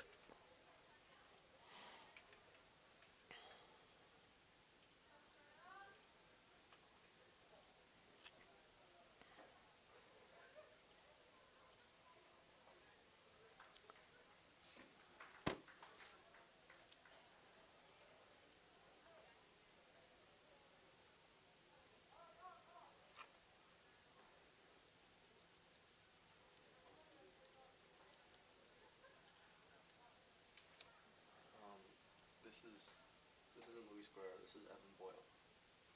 Really? Yeah, Luis Guerrero's on our team. Well, let's see. Serta struck out. Did he swing at that, or was it a call? All right, for out number 1, we're having a discussion here between me and Michael Esposito about the pitcher. Their roster shows that. Oh, wait a minute, I'm looking at the wrong team. Oh, mercy. Evan Boyle. First game of the year, folks. Yeah, Guerrera's on our team.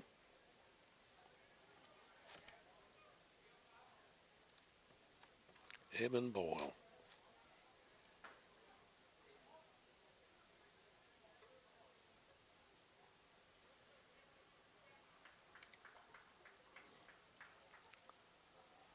Okay, at the plate now, Cameron Gray.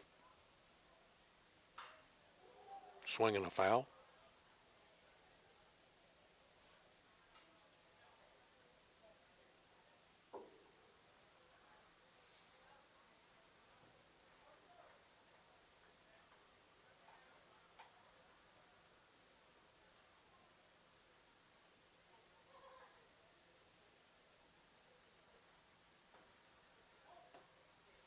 That one's outside. The count's gone full. 3 balls and 2 strikes on Cameron Gray. Actually, that was 2 and 2. That ball's down in there. So now it is 3 and 2. Scoreboard and I are playing games with each other.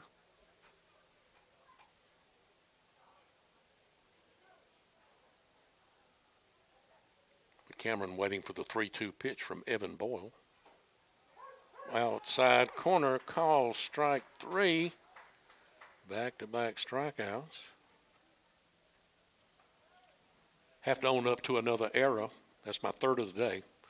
Pitcher's number 27, that's true for Wallace Dothan, but it's Evan Boyle. At the plate now, number 20, Chris Williams, the left fielder. Plus I need new glasses. Swinging a foul out of play.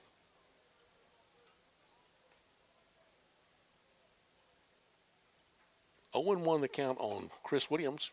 2 outs, nobody on. Indians batting in the bottom of the 5th.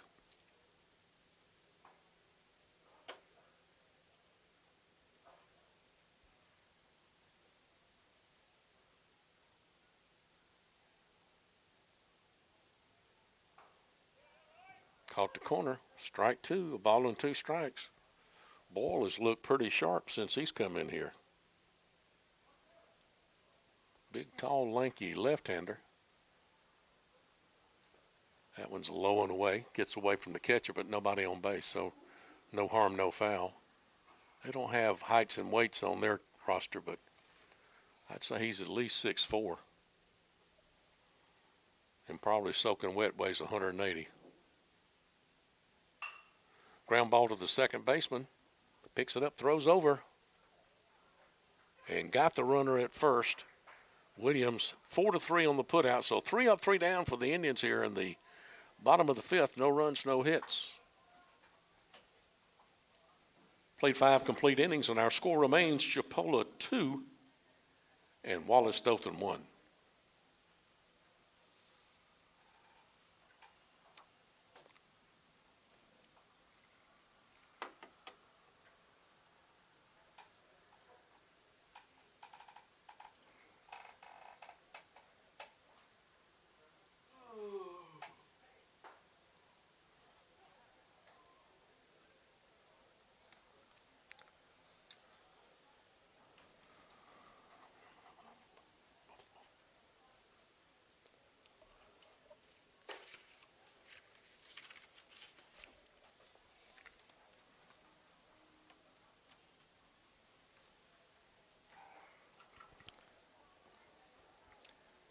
In for his second inning of work is Dylan Eskew, and he will face the 6, 7, 8 hitters for Wallace Dothan. That will be George Ramirez, Troy Bearden, and Jay Kehoe. Ramirez has the only run scored so far for Wallace Dothan. His last time up in the fourth, he got a double and then came around to score on an error by our third baseman, Taylor Clapp. Throw goes down, and we're ready to start the top of the sixth. Designated hitter number 15, George Ramirez. Ramirez, 15. Ramirez 1 for 2 in the game.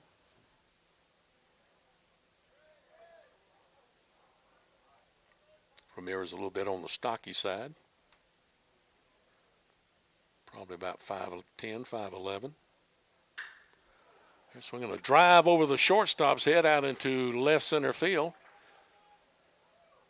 Picked up out there and thrown back in.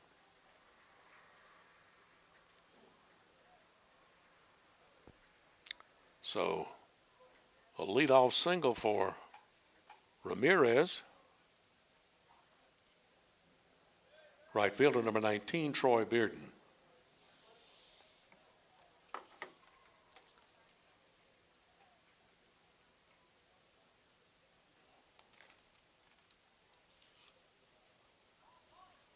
Shows bunt, pulls the bat back, in there for a strike. And Bearden looked back at the home plate umpire like, didn't you see me pull the bat back because it was outside?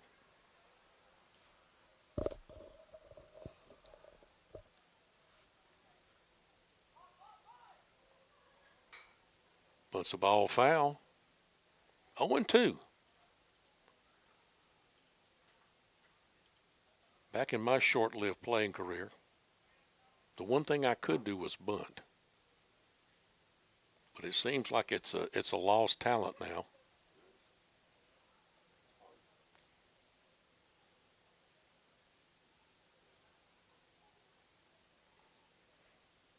SQ looks in for too long, so time called by Bearden. 0-2 the count on him. Ramirez at first with a leadoff single. High hopper. And it goes foul. So the count remains at 0-2. Right down the third baseline. Catcher picked it up in foul territory.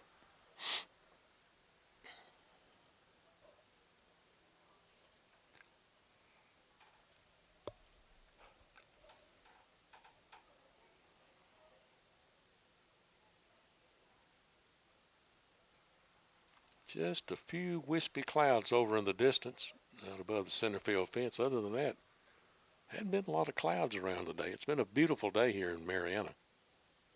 Up high, ball one. Good day for a ball game, especially in January. When you get a day in January where it's high as 60 and it's not cold, can't beat that. We've had an unusual winter, though, this year.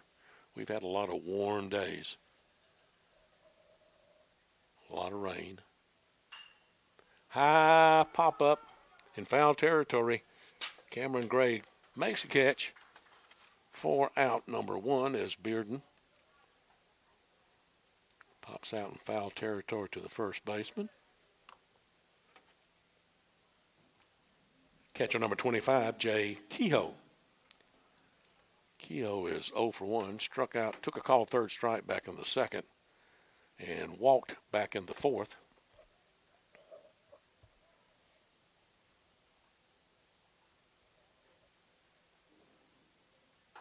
High, ball 1.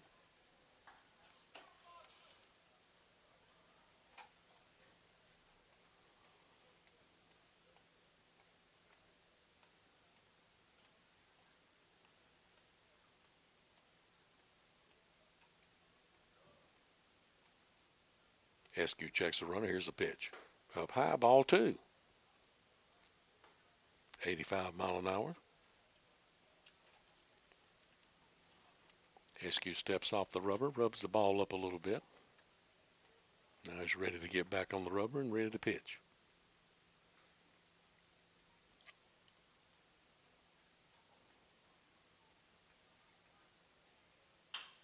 Swinging a foul ball past the bag at first. 1-1 to count. 2-1 to count. On the Wallace catcher, Jay Kehoe.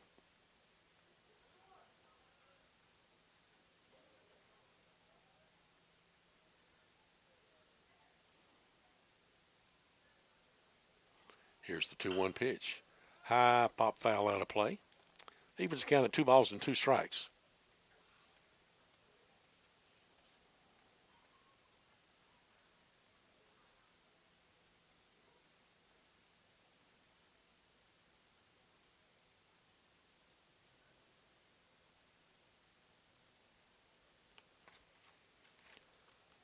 SQ looks in, gets his sign, checks the runner. Here's the 2-2. In there for a call, third strike. For out number 2. And so with 2 outs and a runner still down at first, number 1, left fielder Jarrett Eaton. So their left fielder Jarrett Eaton will come to the plate. Ramirez with a leadoff single. Like to see him stranded right there at first base.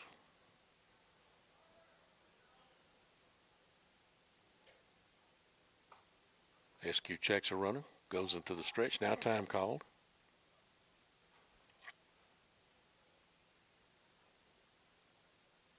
SQ back on the rubber, looks in.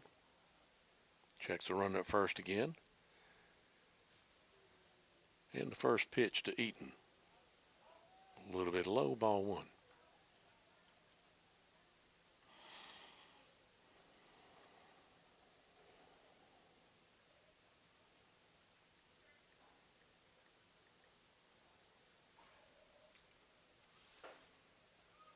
In there for a call strike. That evens the count at a ball on a strike with 2 outs. And Ramirez down at first after that leadoff single.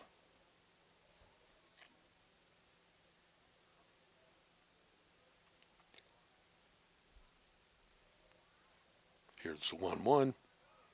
In there for call strike 2. 74 mile an hour off speed pitch. So SQ gets ahead in the count. A ball and 2 strikes. 2 outs now. Runner down at first. Ramirez staying reasonably close to the bag. Inside, almost got Eaton. 2-2 the count. Deuces wild, as they used to say in old-time baseball. 2 balls, 2 strikes, 2 outs.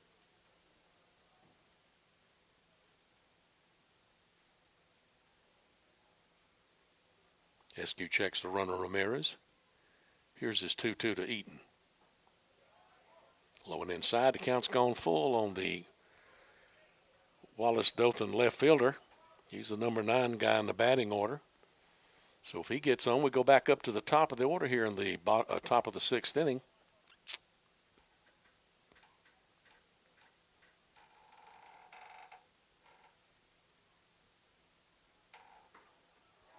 Wow, missed on the outside corner.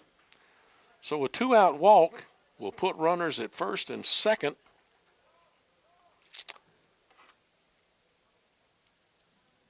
Number 7, shortstop, Chaz Salter. So Chaz Salter comes to play. Singled in the first, reached on an error in the third, and singled in the fifth. So he is 2 for 3 on the game. Up here again in the 6th inning. SQ ready. And the pitch. Up high, ball gets away from Moorbacher. And the runners all move up 90 feet. So now the Wallace Dothan has got runners in scoring position, and they could take the lead here with a base hit from the leadoff hitter in their lineup, Chaz Salter, their shortstop.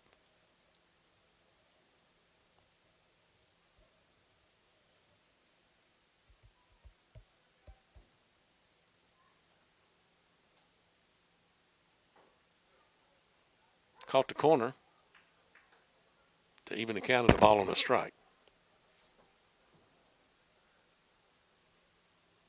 Crowd continuing to file in.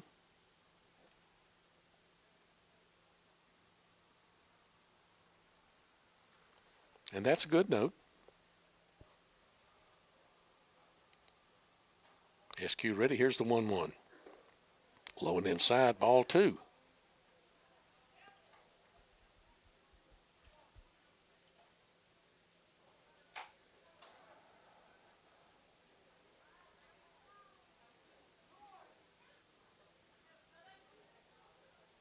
Some of the former players starting to come in too.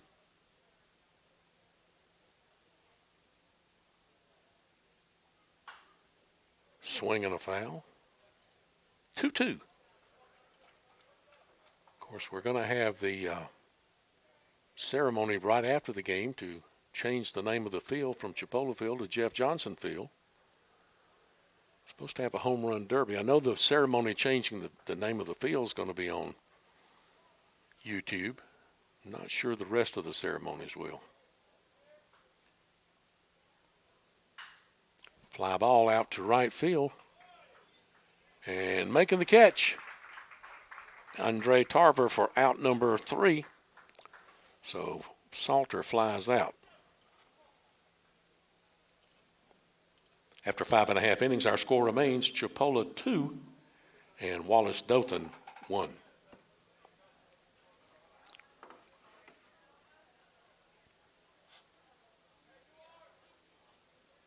think that's a different pitcher. Check it out for me, Michael.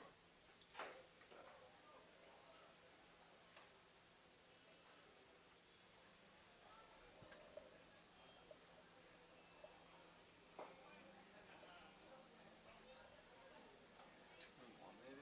21, it looks like. Yeah. Have your attention, please. New pitcher for Dothan. Number 21, Wyatt Morrill. Morrill. Morrill.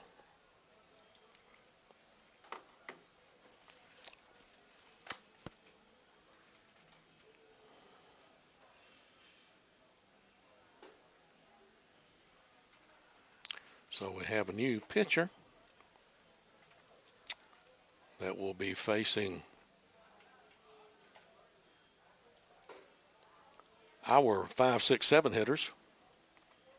See if we can give you some numbers on some of these pitchers that have been in the game. I'm running out of places on my score sheet, but luckily I have access to Game Changer in the official book.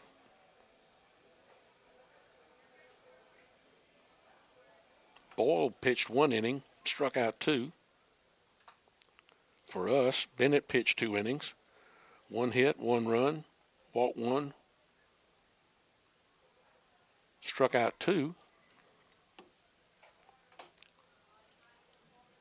Number 17, right fielder, Andre Tarver at the plate for us. And SQ so far has pitched 2 innings, given up 3 hits, 1 walk, 4 strikeouts. So pretty good pitching so far for both teams. First pitch from Morrill to Tarver, high and all the way to the backstop.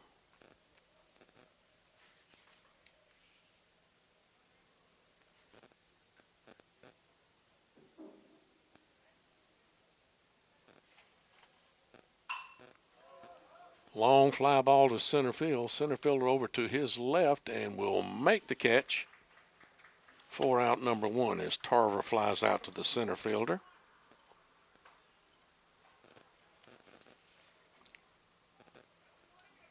Designated hitter number 23, Michael Cullen. Michael Cullen comes to the plate. Cullen in the game is 1 for 2, doubled and grounded into a double play. First pitch in at the knees for strike one.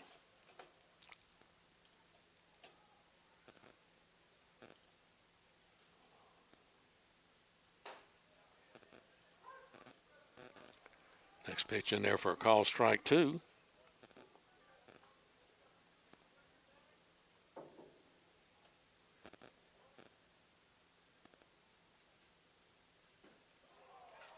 Swing and a miss. Nope, he fouled it up. Yep, swing and a miss. Cullen goes down swinging for out number two.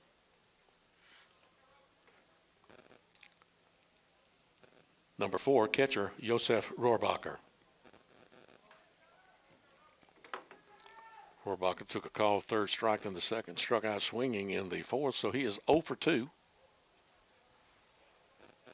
One strikeout away from the golden sombrero.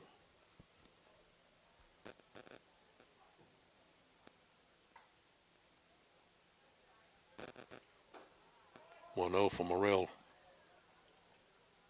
Misses for ball two. Yeah, think so. That one caught the corner for strike number one. This 2-1. Yeah, they called that 0-1 a ball.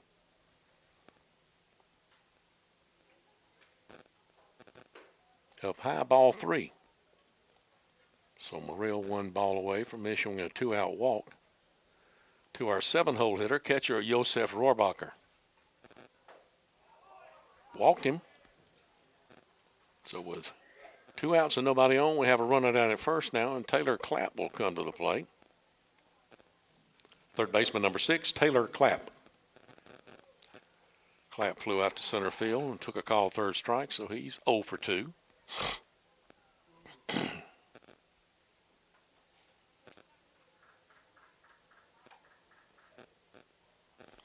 First pitch in there for a call strike. 85-mile-an-hour fastball from, look at his name good, Wyatt Morrill from Live Oak, Florida.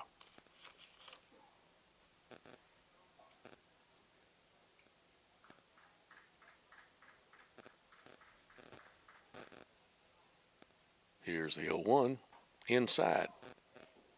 Ball one. 1-1. Indians batting here in the bottom of the 6th inning.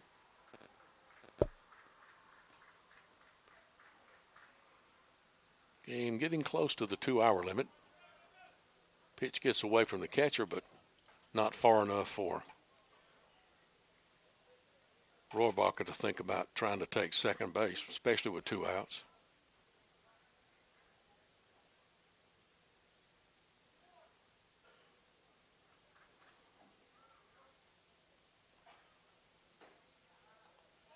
Got the outside corner, 2-2. 2 balls, 2 strikes, 2 outs.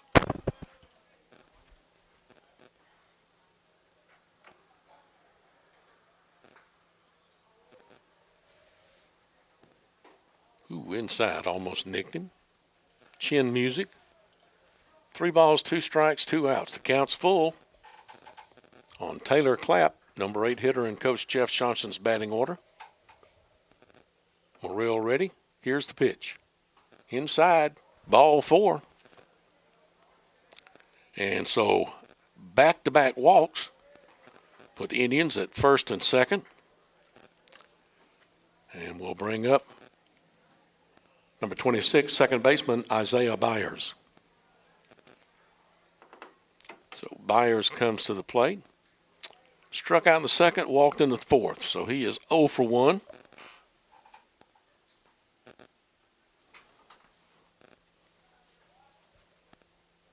Morrell likes the sign, shakes his head okay. First pitch to Byers. Ground ball to the third baseman. Picks it up, throws over, and gets Byers 5-3 on the putout for out number 3. At the end of 6, our score remains Chipola 2 and Wallace Dothan 1. Like to mention some more of our fine corporate sponsors: Roadmart, Chipola Ford, and the First Federal Bank of Florida. Once again, thank you to these businesses for their support. Like to remind you also that immediately after the game, we will have the ceremony where we will be honoring Coach Johnson and naming the baseball field after Coach Johnson, so you'll want to stick around for that. Also have a home run derby coming up. Some of the alumni will be taking part in that.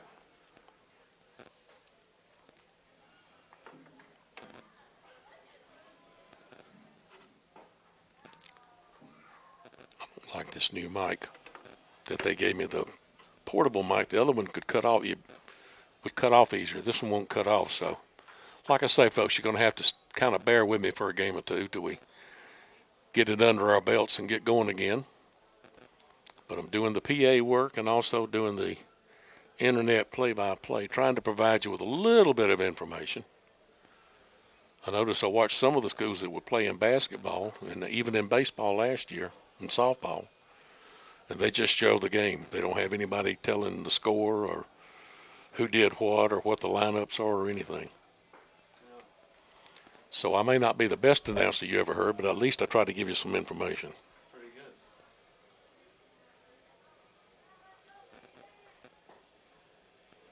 good. And is that a new pitcher for us, or is that still who? Bo Bonds. Bo Bonds. Have a new pitcher for Mariana.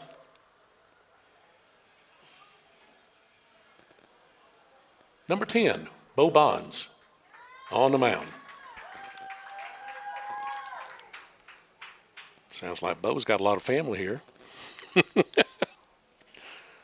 Oh, anyway. Bo Bonds. That's a baseball name.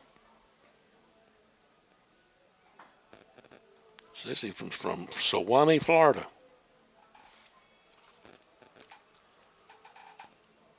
Yep, played at Sewanee High School. Freshman, 6 foot 180.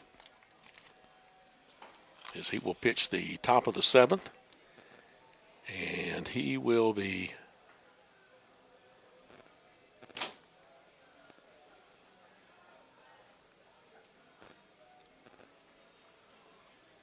facing their 2, 3, 4 hitters, I believe. Number 8, center fielder Joel Brewer.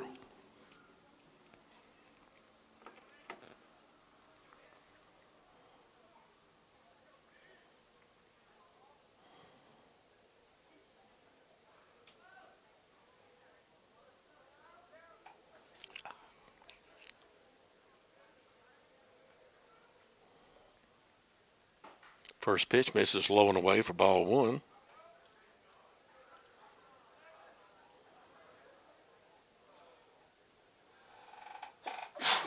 Bless you.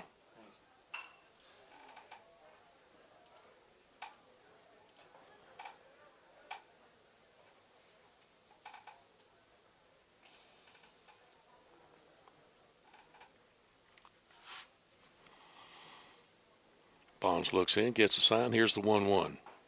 Inside, in there at the knees for strike 2.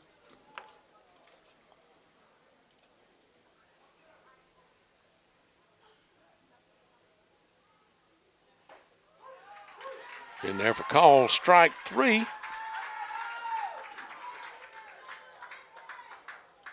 So Brewer takes a call, third strike for the first out. Number 5, second baseman, Ryan Tomlin.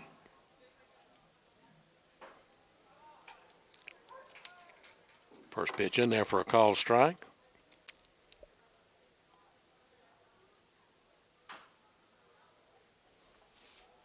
Foul ball. Catcher flags it down.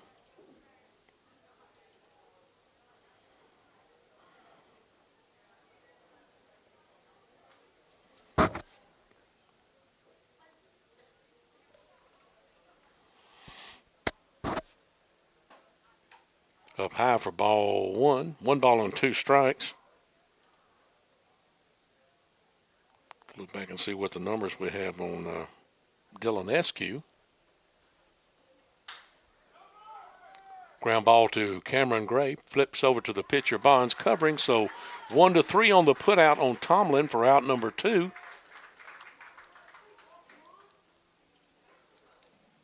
Number 13, Golston Gillespie,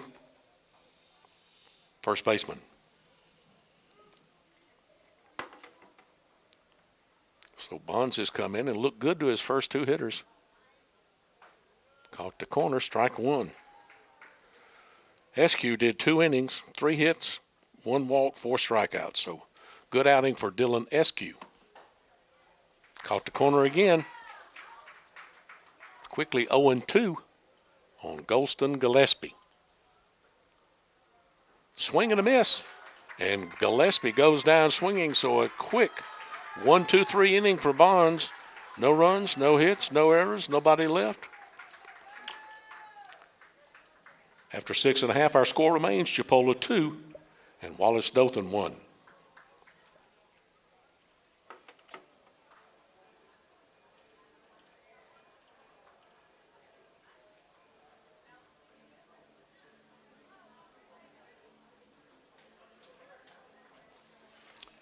And as we head to the bottom of the 7th,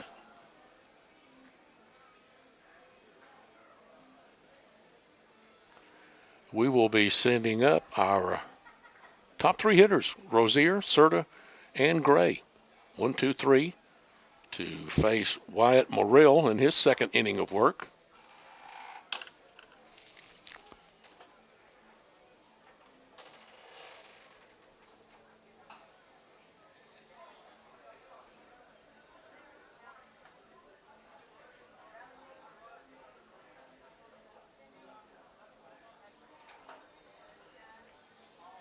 Morrell continuing his warm-up tosses. Just can't tell you how good a day it's been down here today. Beautiful sunshine day. Good crowd on hand. 2 good ball clubs. Can't beat a day at the ballpark. Throw down to second. We're ready to start the bottom of the 7th. Leading it off for the Indians here in the bottom of the 7th inning. Top of the order, number 3, center fielder Corey Rozier. Corey comes to the plate. He had a double, a single, and he struck out once. So he is 2 for 3.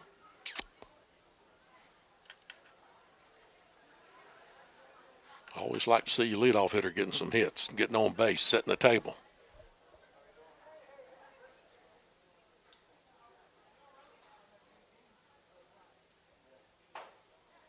First pitch just missed outside.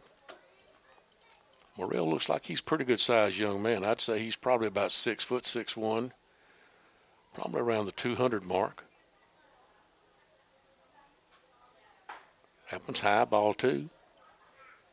Got him a nice beard there.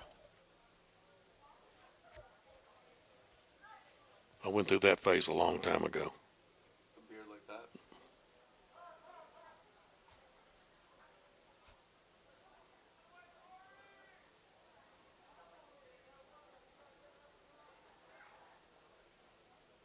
When I was in my 30s. Up high, ball 3. And Morrell, who had a pretty good inning last inning, in danger of walking the leadoff man, and the leadoff man in the batting order and the leadoff man in this inning. Swing and a foul back out of play.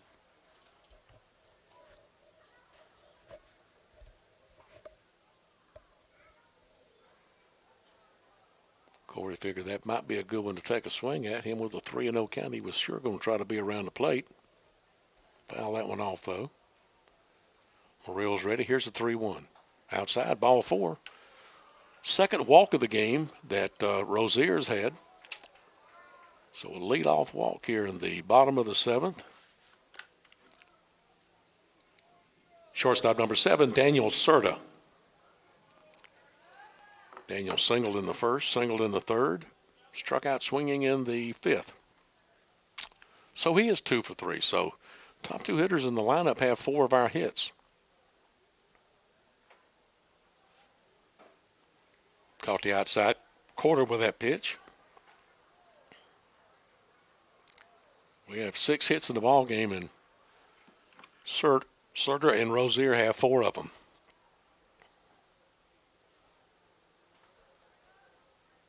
Morrill's 0-1. There goes the runner Rozier down to second. He's got a stolen base. I believe that's the first stolen base of the ball game for either team. But he gets Rozier in scoring position. And the count is 1-1 on Daniel Serta.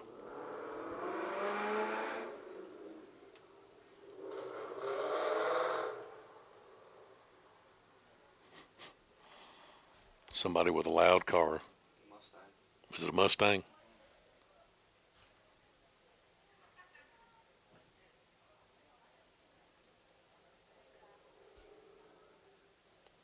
First car I had after I got out of the service was a Mustang. Now time called.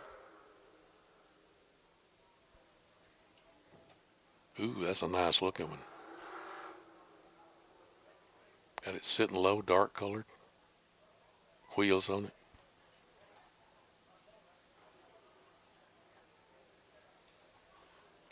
One ball and one strike.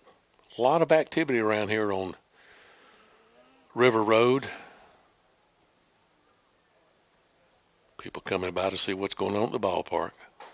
Breaking ball caught the outside corner for strike 2. 1-2 the count on Daniel Serta.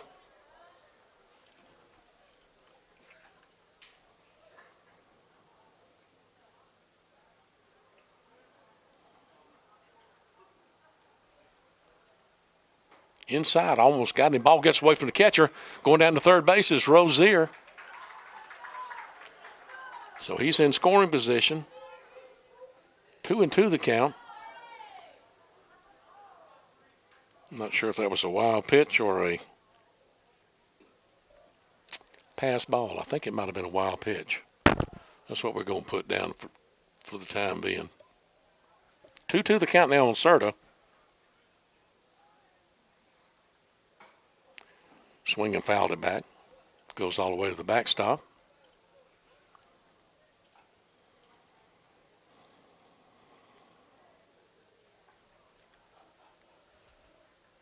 Sure would like to get a couple more runs, a little insurance. Sure, you got one right here. Hopefully. Bouncing ball. Shortstop feels it. Looks back to check the runner and then drops the ball. So Serta will reach on an error by the shortstop. And I believe that is the first error of the game for Wallace, believe it or not. We have 4. Cameron Gray is going to come to the plate. First baseman number 5, Cameron Gray. Cameron reached on a fielder's choice in the first, walked in the third, and struck out on a call third strike in the 5th. So he's 0 for 2. First pitch from Morrill high for ball 1.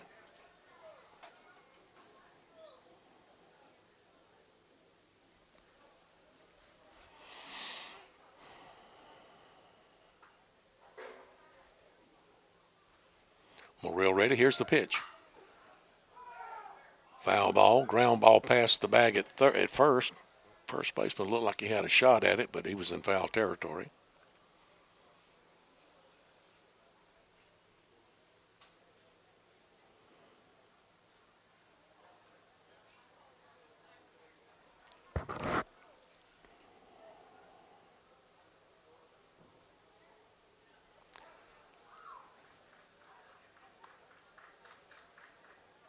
Morrill ready. And the pitch. Missed on the outside corner.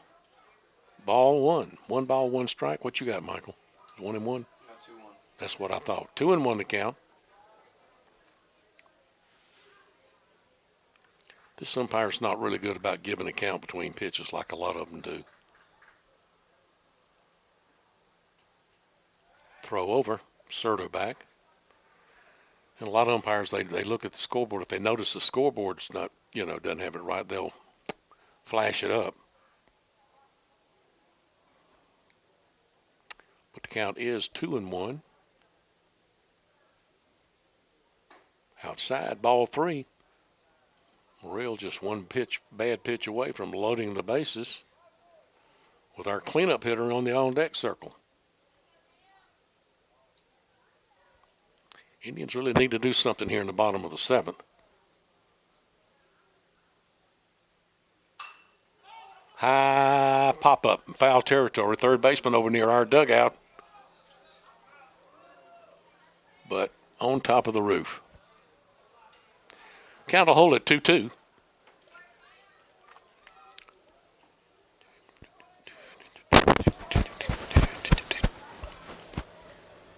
It's a full count. Full count, 3-2.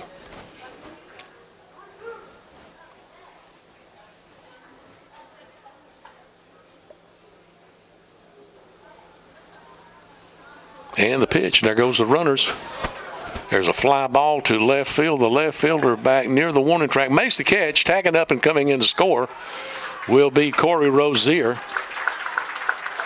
Third run of the game for the Indians as Cameron Gray has a sac fly to the left fielder for out number 1.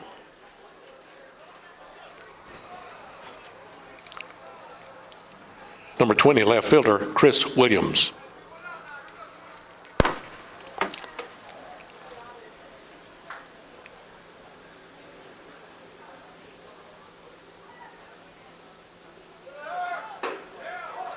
There goes the runner down to second. Stolen base for Serta. Second stolen base of the inning, second stolen base of the game, but puts Serta in scoring position. If we can get a ball in the gap here from Chris Williams, we can make it 4-1. Morrill checks the runner at second. Here's the pitch. And Williams grounds the ball out to left field. Left fielder gets it back in quickly. So a single to left field.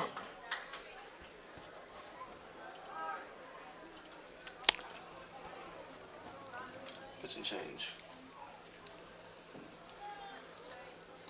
Looks like we're going to have a pitch and change. Meanwhile, at the plate,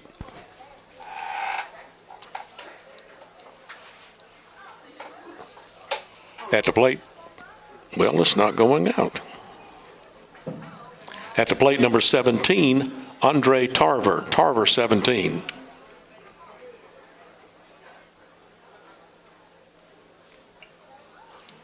Did we get a number on the new pitcher? Can't see it yet.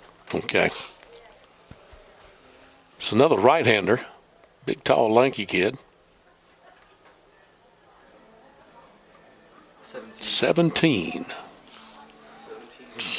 Griffin McClure.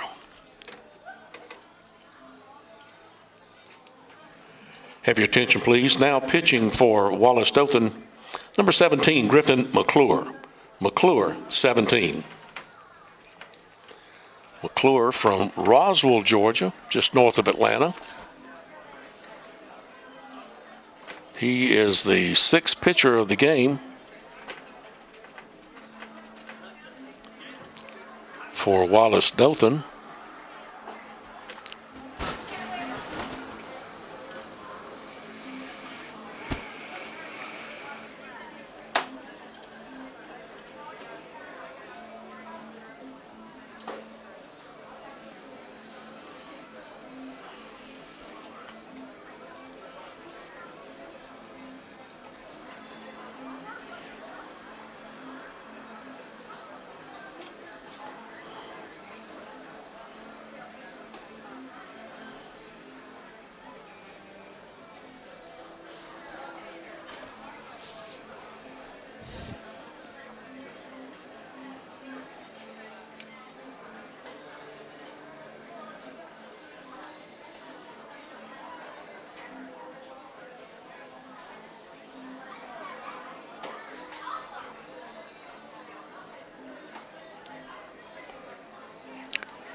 And McClure finishing his warm-up tosses.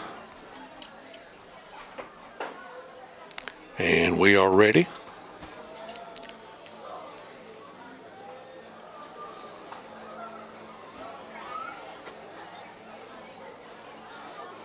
For Andre Tarver to come to the plate. Tarver 0 for 2 on the day.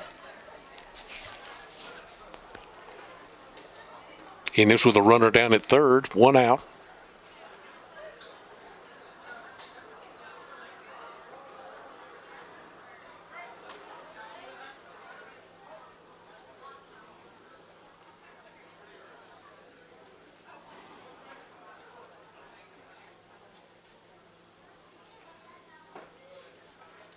Pitch inside for ball 1. Runners at first and third. Only 1 out. Need to stay away from the double play ball.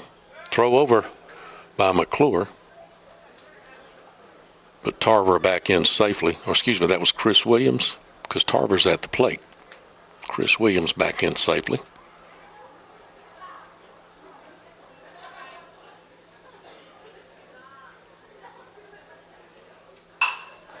Swing and a foul down the left field line.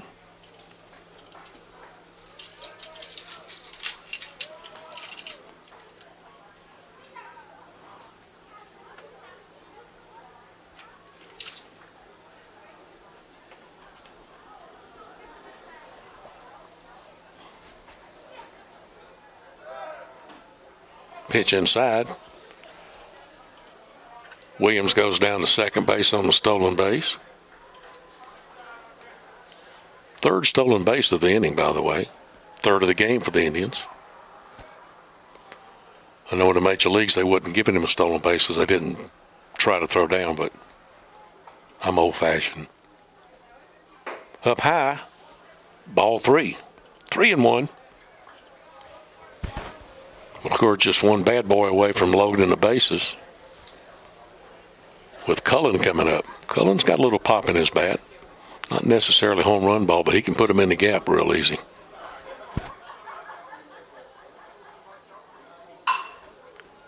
Fly ball. That was going to be in the gap. That'll score 2 runs easily. As Tarver into second base with a 2-run double.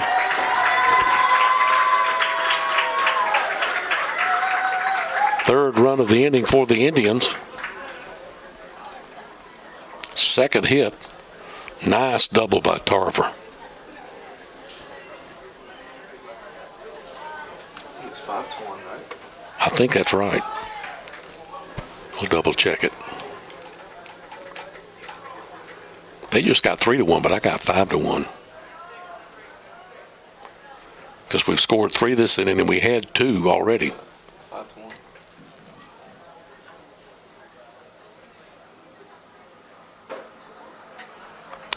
At the plate, designated hitter number 23, Michael Cullen.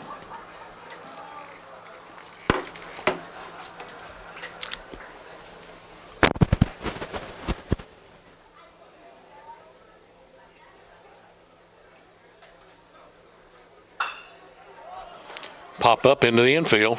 Third baseman's going to call everybody off and make the catch in foul territory. So Michael Cullen pops out to the third baseman in foul territory for out number 2. And that's going to bring Josef Rohrbacher to the plate.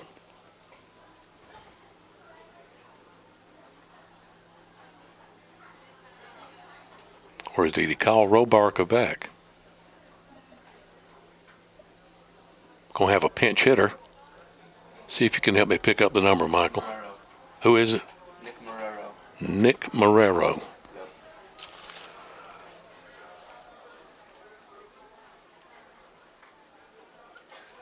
Have your attention, please. Now pinch hitting number 18, Nick Marrero. Marrero, 18.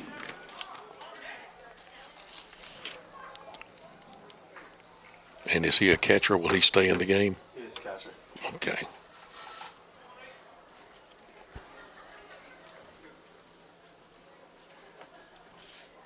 So Nick Marrero will come in to hit for Rohrbacher. McClure spins and looks like he's going to throw back to the second base, but he doesn't.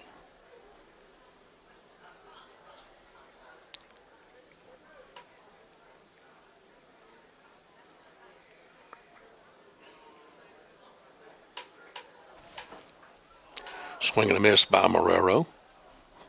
Lost his bat. Let's see. Nick is out of Clearwater, Florida. Played at Clearwater Central. He was at Hillsborough, transferred into Mariana. He's a redshirt sophomore. We're glad to have him here. He was here in the 2018 team that won the national championship.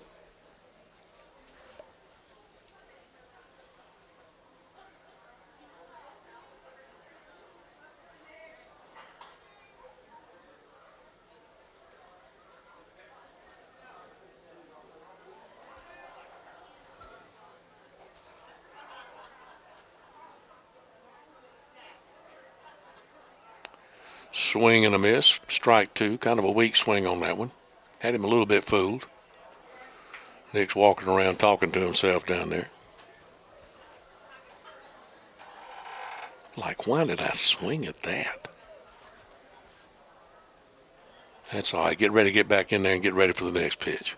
0-2 the count on Marrero.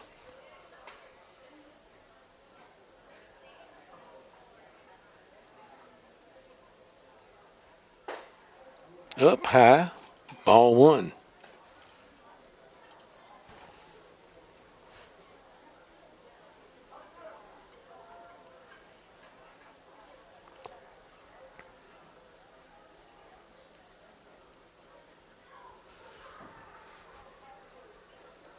McClure checks a runner. Here's the pitch. Down low, ball two. 2-2 the count on pitch hitter Nick Marrero.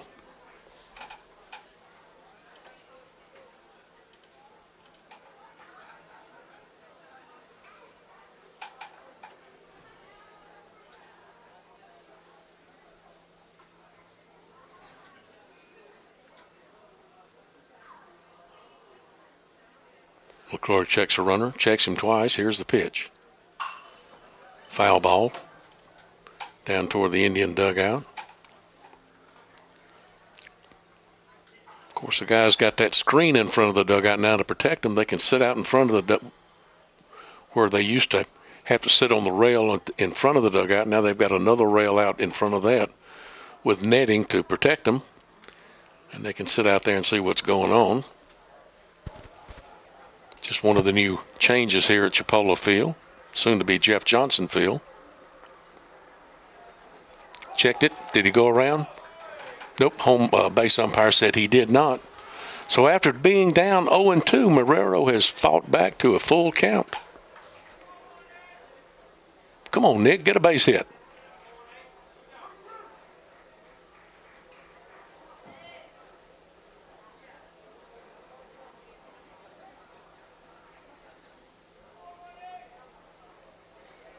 McClure set. And the pitch.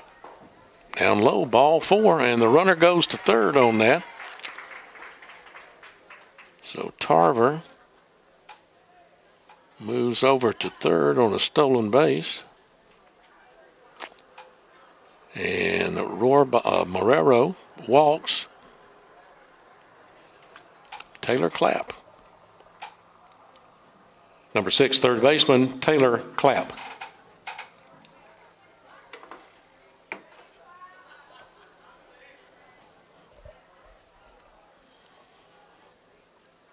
Taylor is the 8th hitter of the inning for the Indians. And the pitch. A little bit low. 1-0. 3 runs in here so far.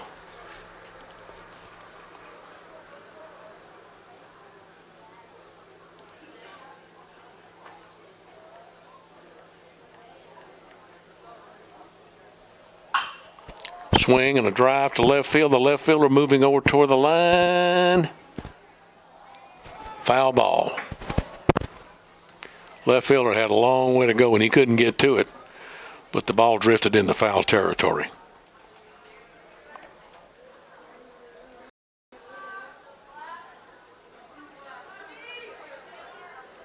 Two outs. Runners on the corners. 3 runs in here in the bottom of the 7th. Indians will give themselves a little bit of a cushion. A couple more runs wouldn't hurt. Outside, ball 2. 2-1 to count.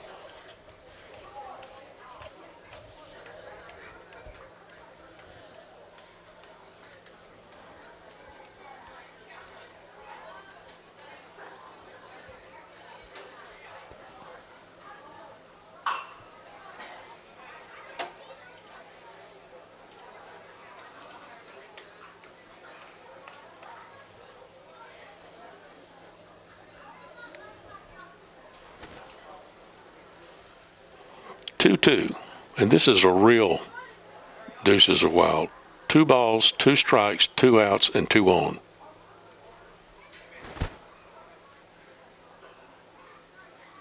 McClure set. Here's the 2-2 to Clapp. Outside, and the count's gone full. McClure about to load him up. Hey guys. What's up?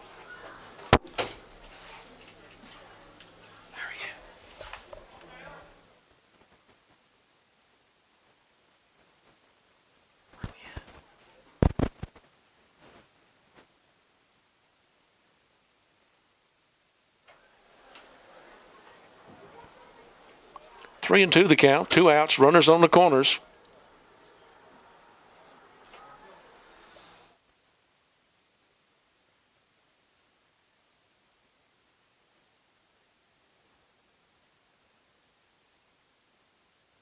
Swinging a foul back out of play, and the count holds at 3 balls and 2 strikes with 2 outs. Indians continue to bat here in the bottom of the 7th with a 5-1 lead. Wallace Dothan is on their 6th pitcher of the ball game.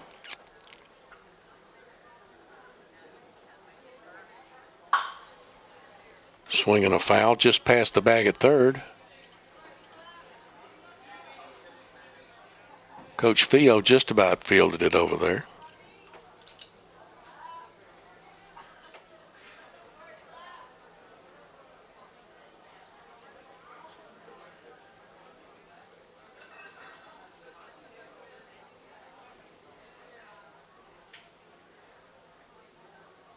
McClure ready.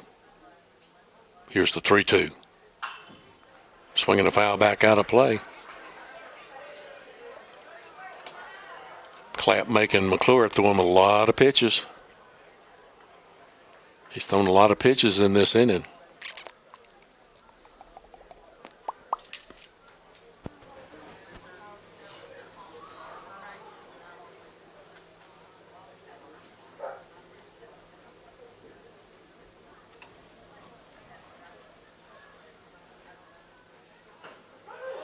Call 3rd strike for out number 3. Wow.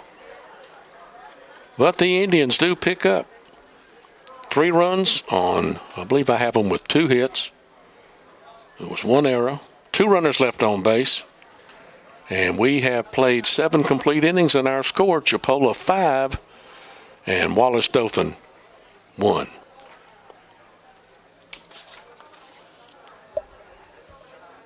Once again, some of our corporate sponsors this year for Chipola Athletics, Chipola Baseball, Florida Farm Bureau Insurance, Tri-State Automotive Warehouse, and Waste Pro.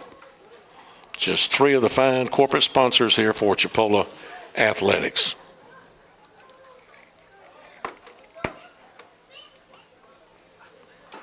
We can give you the final pitching totals on Morrill.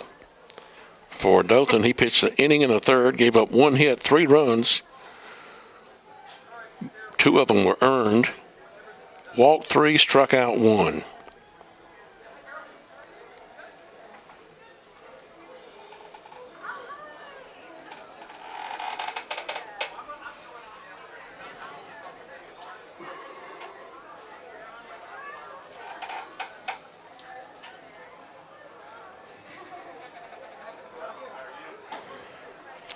Looking ahead to the Indians' schedule,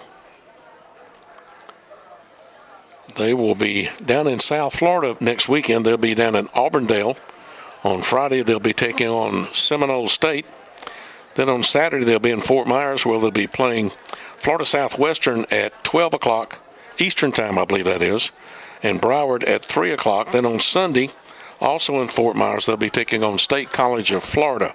Their next home game is scheduled to be here on February the 5th. It's a 2 o'clock start with Wallace, the same Wallace of Dothan team. And we will have all that action for you here on YouTube on Chipola Baseball. Heading to the top of the 7th inning. And I believe that's still Bo Bonds on the mound.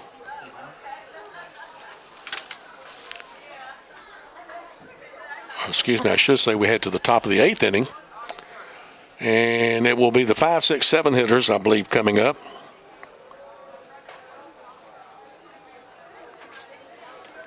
For Wallace Dothan. I always come say hey to you. Hey, Ricks, how you doing, buddy? Good to see you. Good to see you. Hey, Joel. Now, you know you're getting old when a guy comes in and you know who he is. I coached him in ball when he was growing up. Can't think of his last name. Really? Rex Torvett. See, when you get old, your memory starts going. Number 38 at the plate. I believe that's a pinch hitter for them.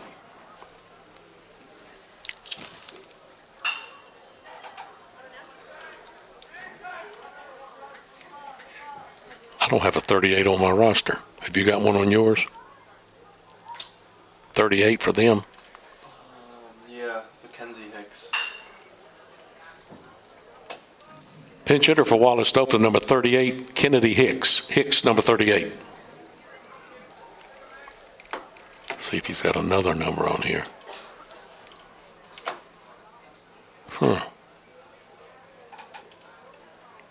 Not even on the roster.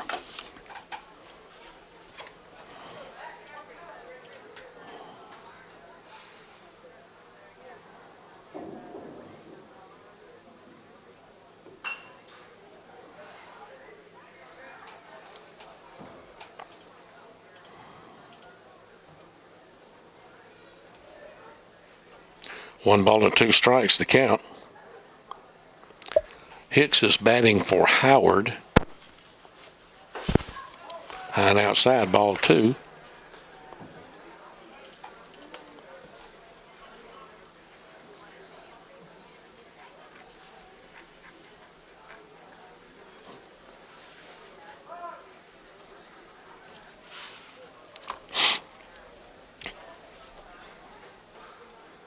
Two and 2 the count on Kennedy Hicks. Swing and a miss. Hicks goes down. Swinging. 4 out, number 1.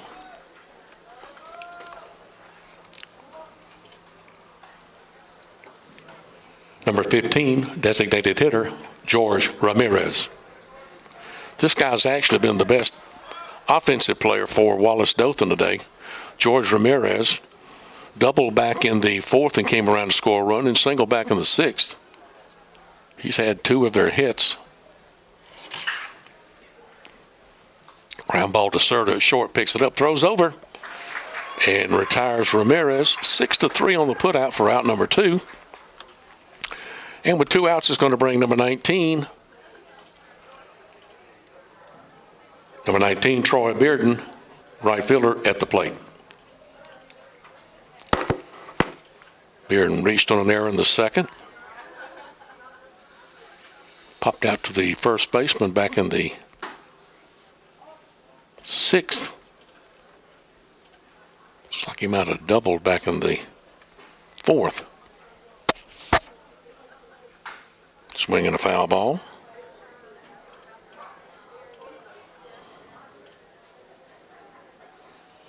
Yeah, Bearden's 1 for 3.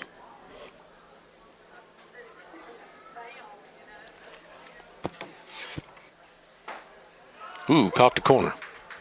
Ball and 2 strikes.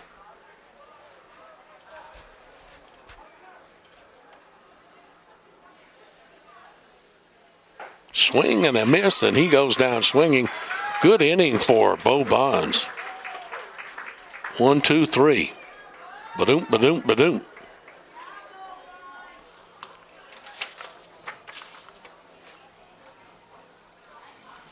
Just three more of our corporate sponsors that we'll want to thank, particularly State Farm Insurance, Keith Williams. Keith's the one that put the radar gun on the scoreboard so that we can keep up with the pitchers and their speed and everything. So Keith's been with us for a long time, but really appreciate him. Chipola Engineering Group and Perry and Young, attorneys at law out of Panama City. Thank you to all our corporate sponsors.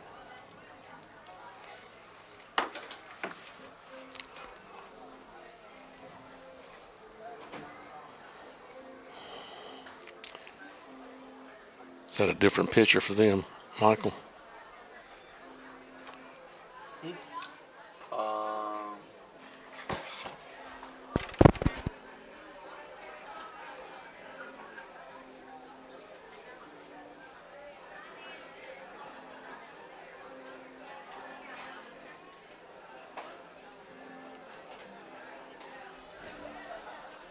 Tell.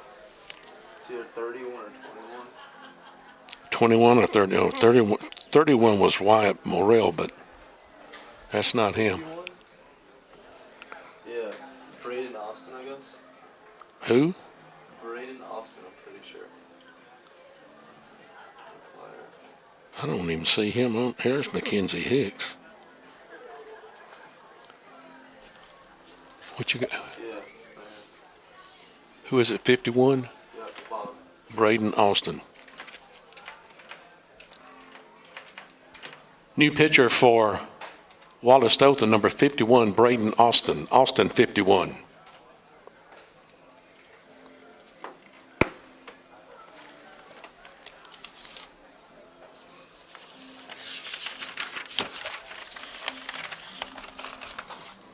hitter too.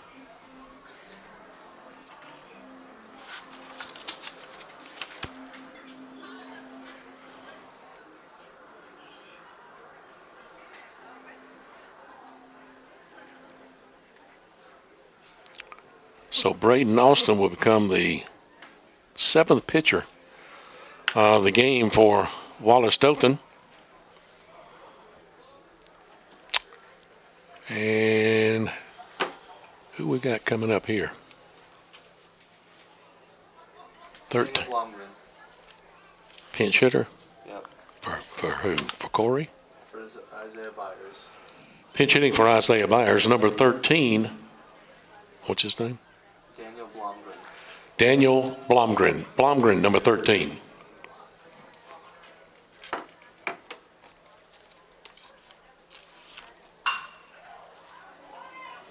And he hits one in the gap out there, going to get it all the way to the center field fence, and Blomgren comes in for Isaiah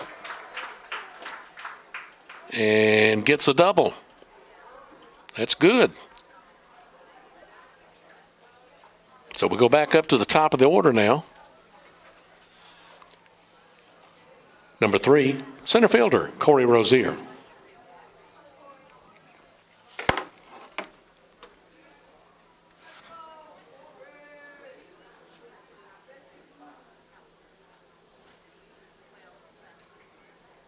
It's always good when you have a pinch hitter come in and pinch hit.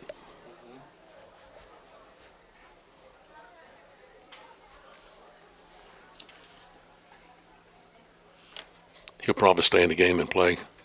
He was in second last inning. Oh, was he? Okay. I didn't catch that. If you see those, help me out on them. I got you. First pitch is a ball to Corey Rozier. Corey's had a good day. He and Daniel Serta both. But that's what you like to see, the top of your batting order. That one got all the way to the backstop.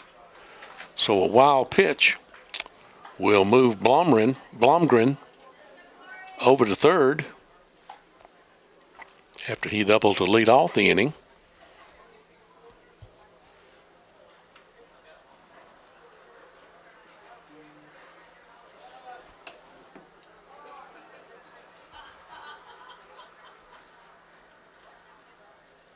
And now we got time called. Looks like we're gonna. Are we gonna have another pitch and change?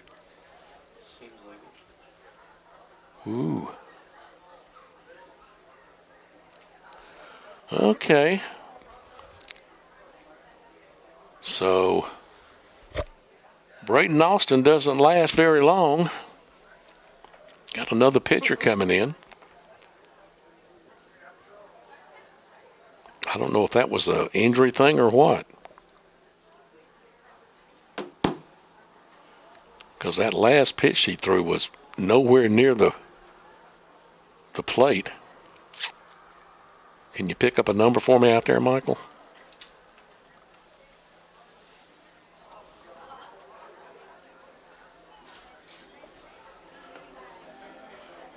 It's 20-something, isn't it?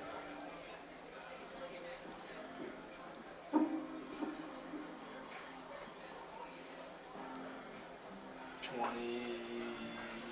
28 or 29. He ain't got a 28. And he can't be 29 because 29 is the left. 6. 26? Yeah. I believe. Joey Wozniak.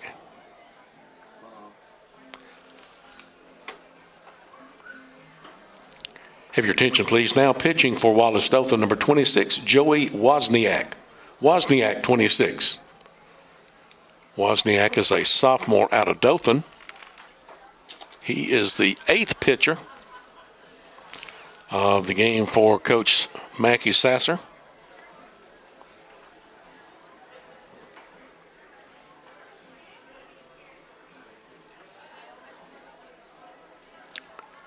And he will come in to face Corey Rozier, picking up a 2-0 count. Looking ahead to the top of the 9th inning for Wallace Dothan, and it will be their 8, 9, and leadoff hitters. Don't know if Bonds will come back out to pitch the top of the 9th, or if Coach Johnson will send a new guy out there. But Joey Wozniak now in for Wallace Dothan.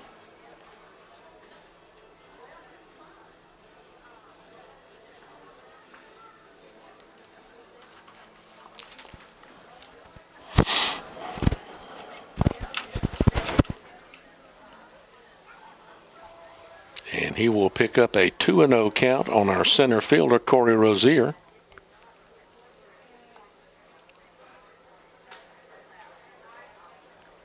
Corey with a double, a single, a strikeout, and a walk. So 2 for 3.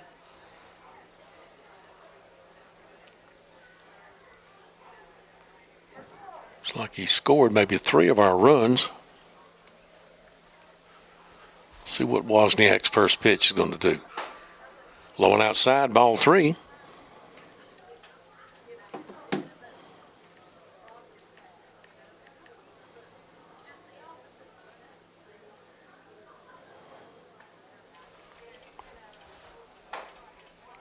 That one caught the corner. 3 balls and a strike. Yep, Rozier has scored 3 of our 6 runs. Serta scored a run. And Chris Williams has scored a run. So the top of our order has been doing really good. Evans high, ball 4.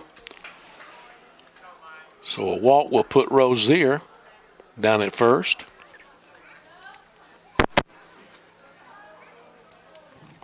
Shortstop, number 7, Daniel Serta.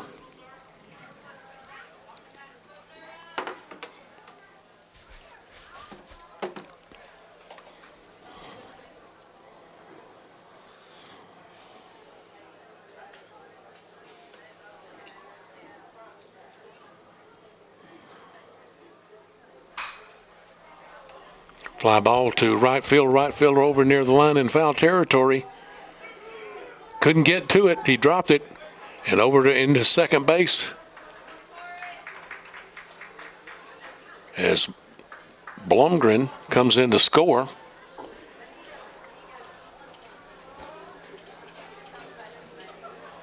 Or did he catch that ball? He did. Okay, he caught the ball in foul territory, and tagging up and moving over to second base was Rozier.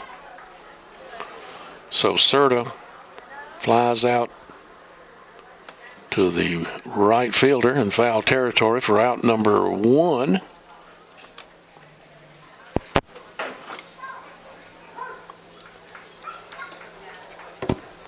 At the plate, number 5, first baseman Cameron Gray.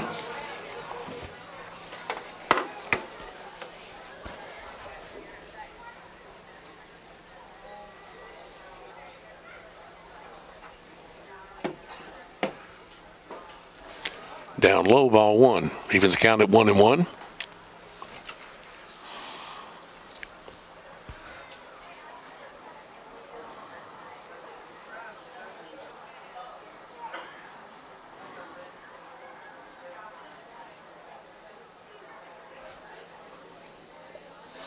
And the pitch from Wozniak outside, ball 2, 2-1.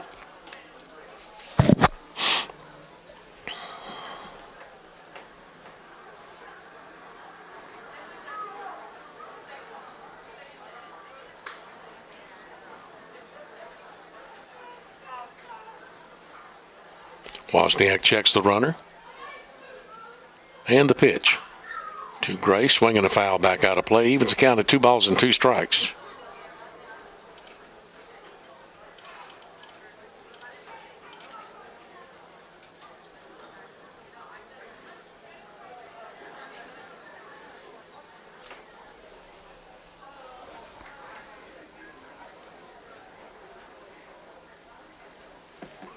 Wozniak comes set, checks the runner at second, Rozier.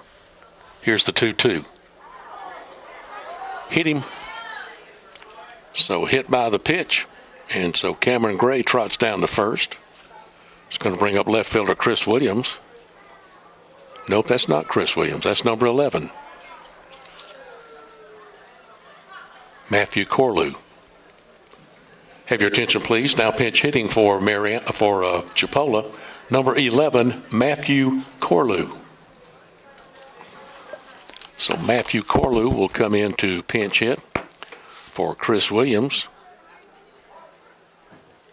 Right-handed hitter.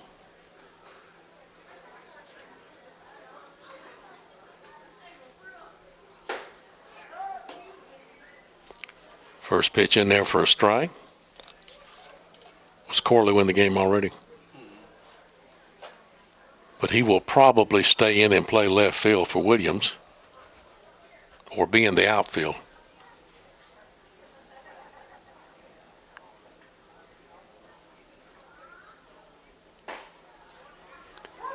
Low pitch, but it caught the corner, and quickly it's an 0-2 count on Corlew.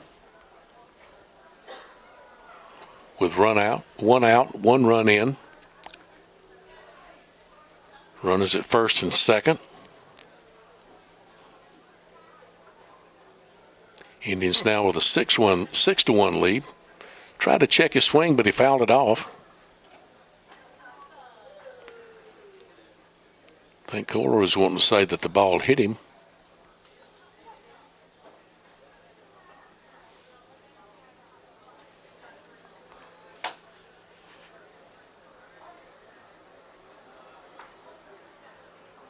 Oh and 2. Wozniak's ready. Here's the pitch. Swing and a miss, and Corlew goes down swinging for out number 2. So with 2 outs, runner still at first and second.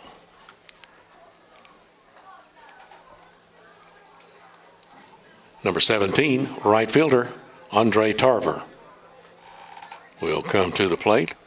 Andre struck out swinging in the first. Hit by a pitch in the third. Flew out to the center fielder in the 6th and doubled back in the 7th. First pitch to Tarver in there for a strike.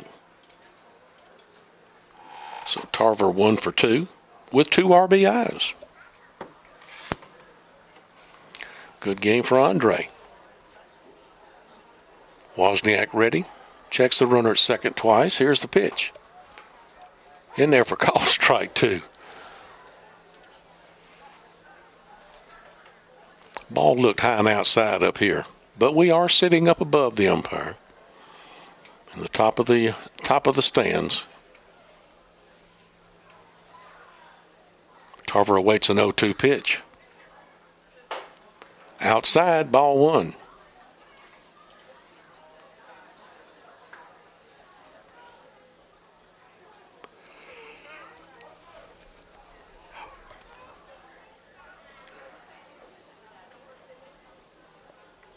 Indians lead 6-1.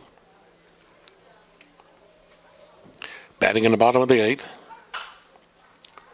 Ground ball, and was it a fly ball? It was a fly ball, and the second baseman caught it. A looping line drive, so Tarver flies out to the second baseman for out number 3. But the Indians do pick up another run, and so after 8, our score, Chipola 6. Our score after 8 innings, Chipola 6 and Wallace Dothan 1. New pitcher for the Indians, number 27, Luis Guerrero.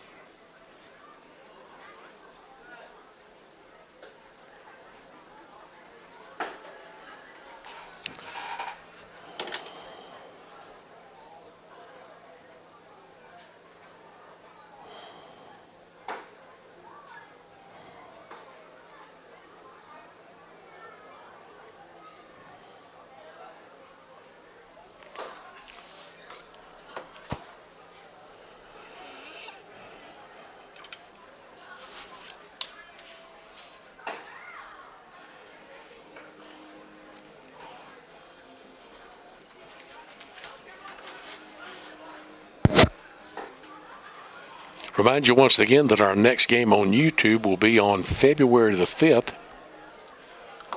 Not sure what day of the week that. I think that's a Wednesday. Let's see if we can check that. Yep, that's on a Wednesday. 2 o'clock game here from Jeff Johnson Field against this same Wallace team. So put that on your calendar.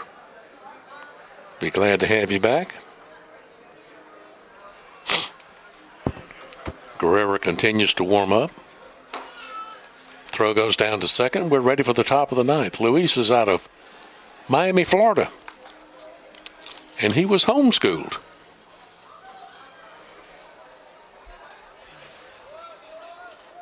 But he played for somebody.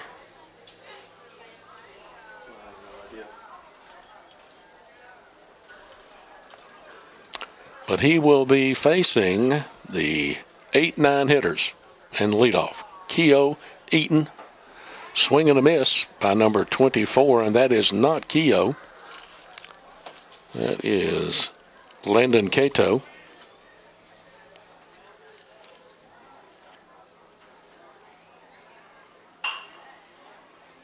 Foul back out of play, and it's quickly 0-2 count. Pinch hitter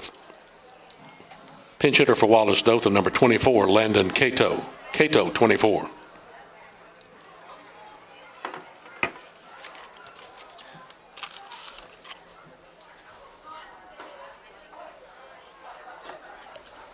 Had missed inside for ball one.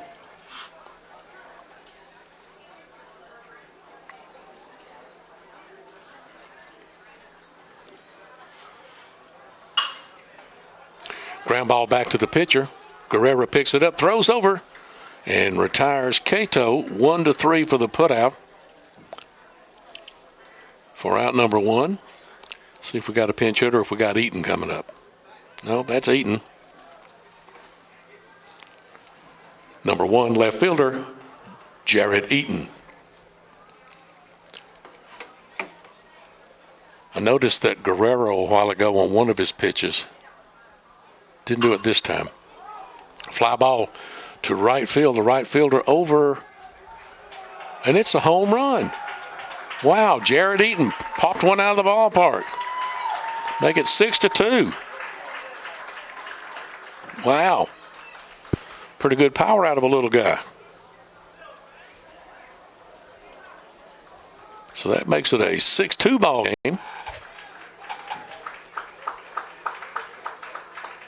Eaton was 0 for 2 before that. Now he's 1 for 3. Back up to the top of the lineup. Number 7, Chaz Salter. So the game not over yet. Got to get all the outs. Swinging a foul tip for strike 1.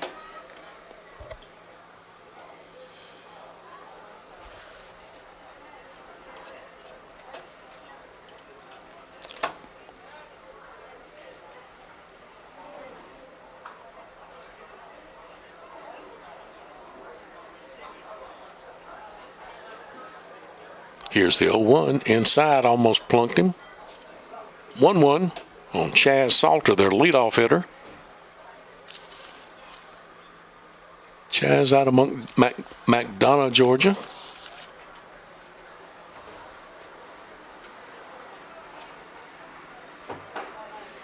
In there for call strike 2.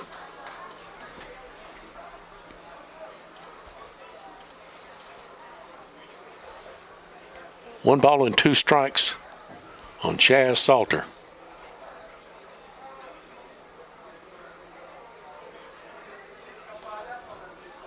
Luis Guerrero, our 5th pitcher of the ball game.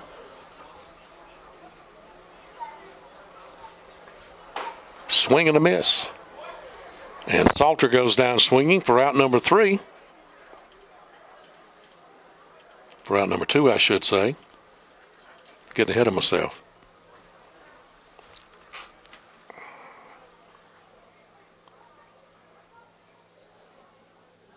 My chair's trying to tell me something, Michael. It just collapsed on me. It went down.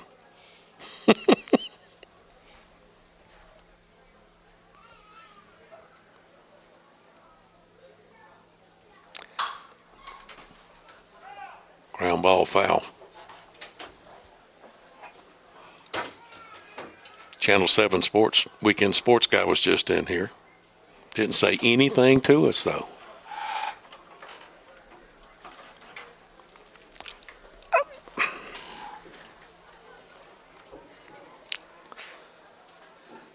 Checked his swing. He did. 1-1 to count. Man, we got a place is almost full now. Good crowd on hand.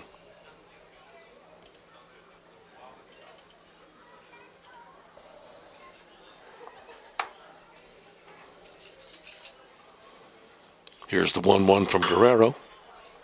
And a fly ball down the line. Foul. So a ball and 2 strikes. Indians with a 6-2 lead.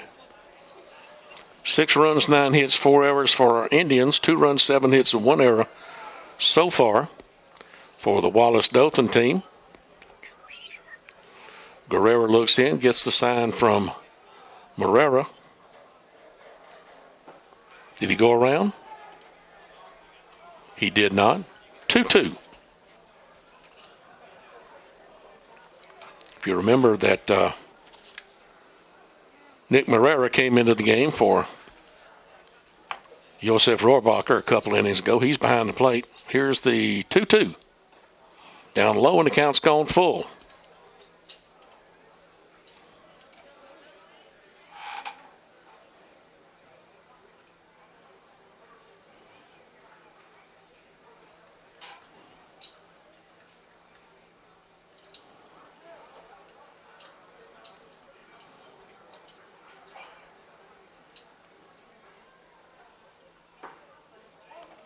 And he walked him, so a 2-out walk will put Brewer. That isn't Brewer, that's 18. Miguel Reese down at first.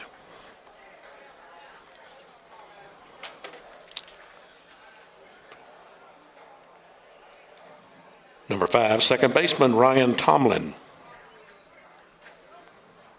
Of course, since it's the first game of the year, both coaches subbing pretty frequently. Fly ball to center field. Center fielder Rozier over and makes the catch.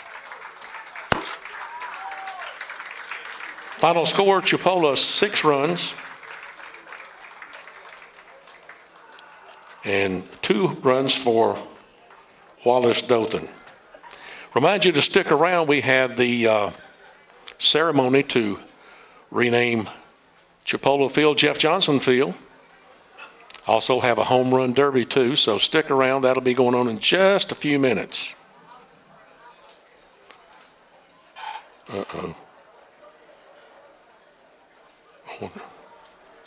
And I'll be back with y'all on internet in just a few minutes.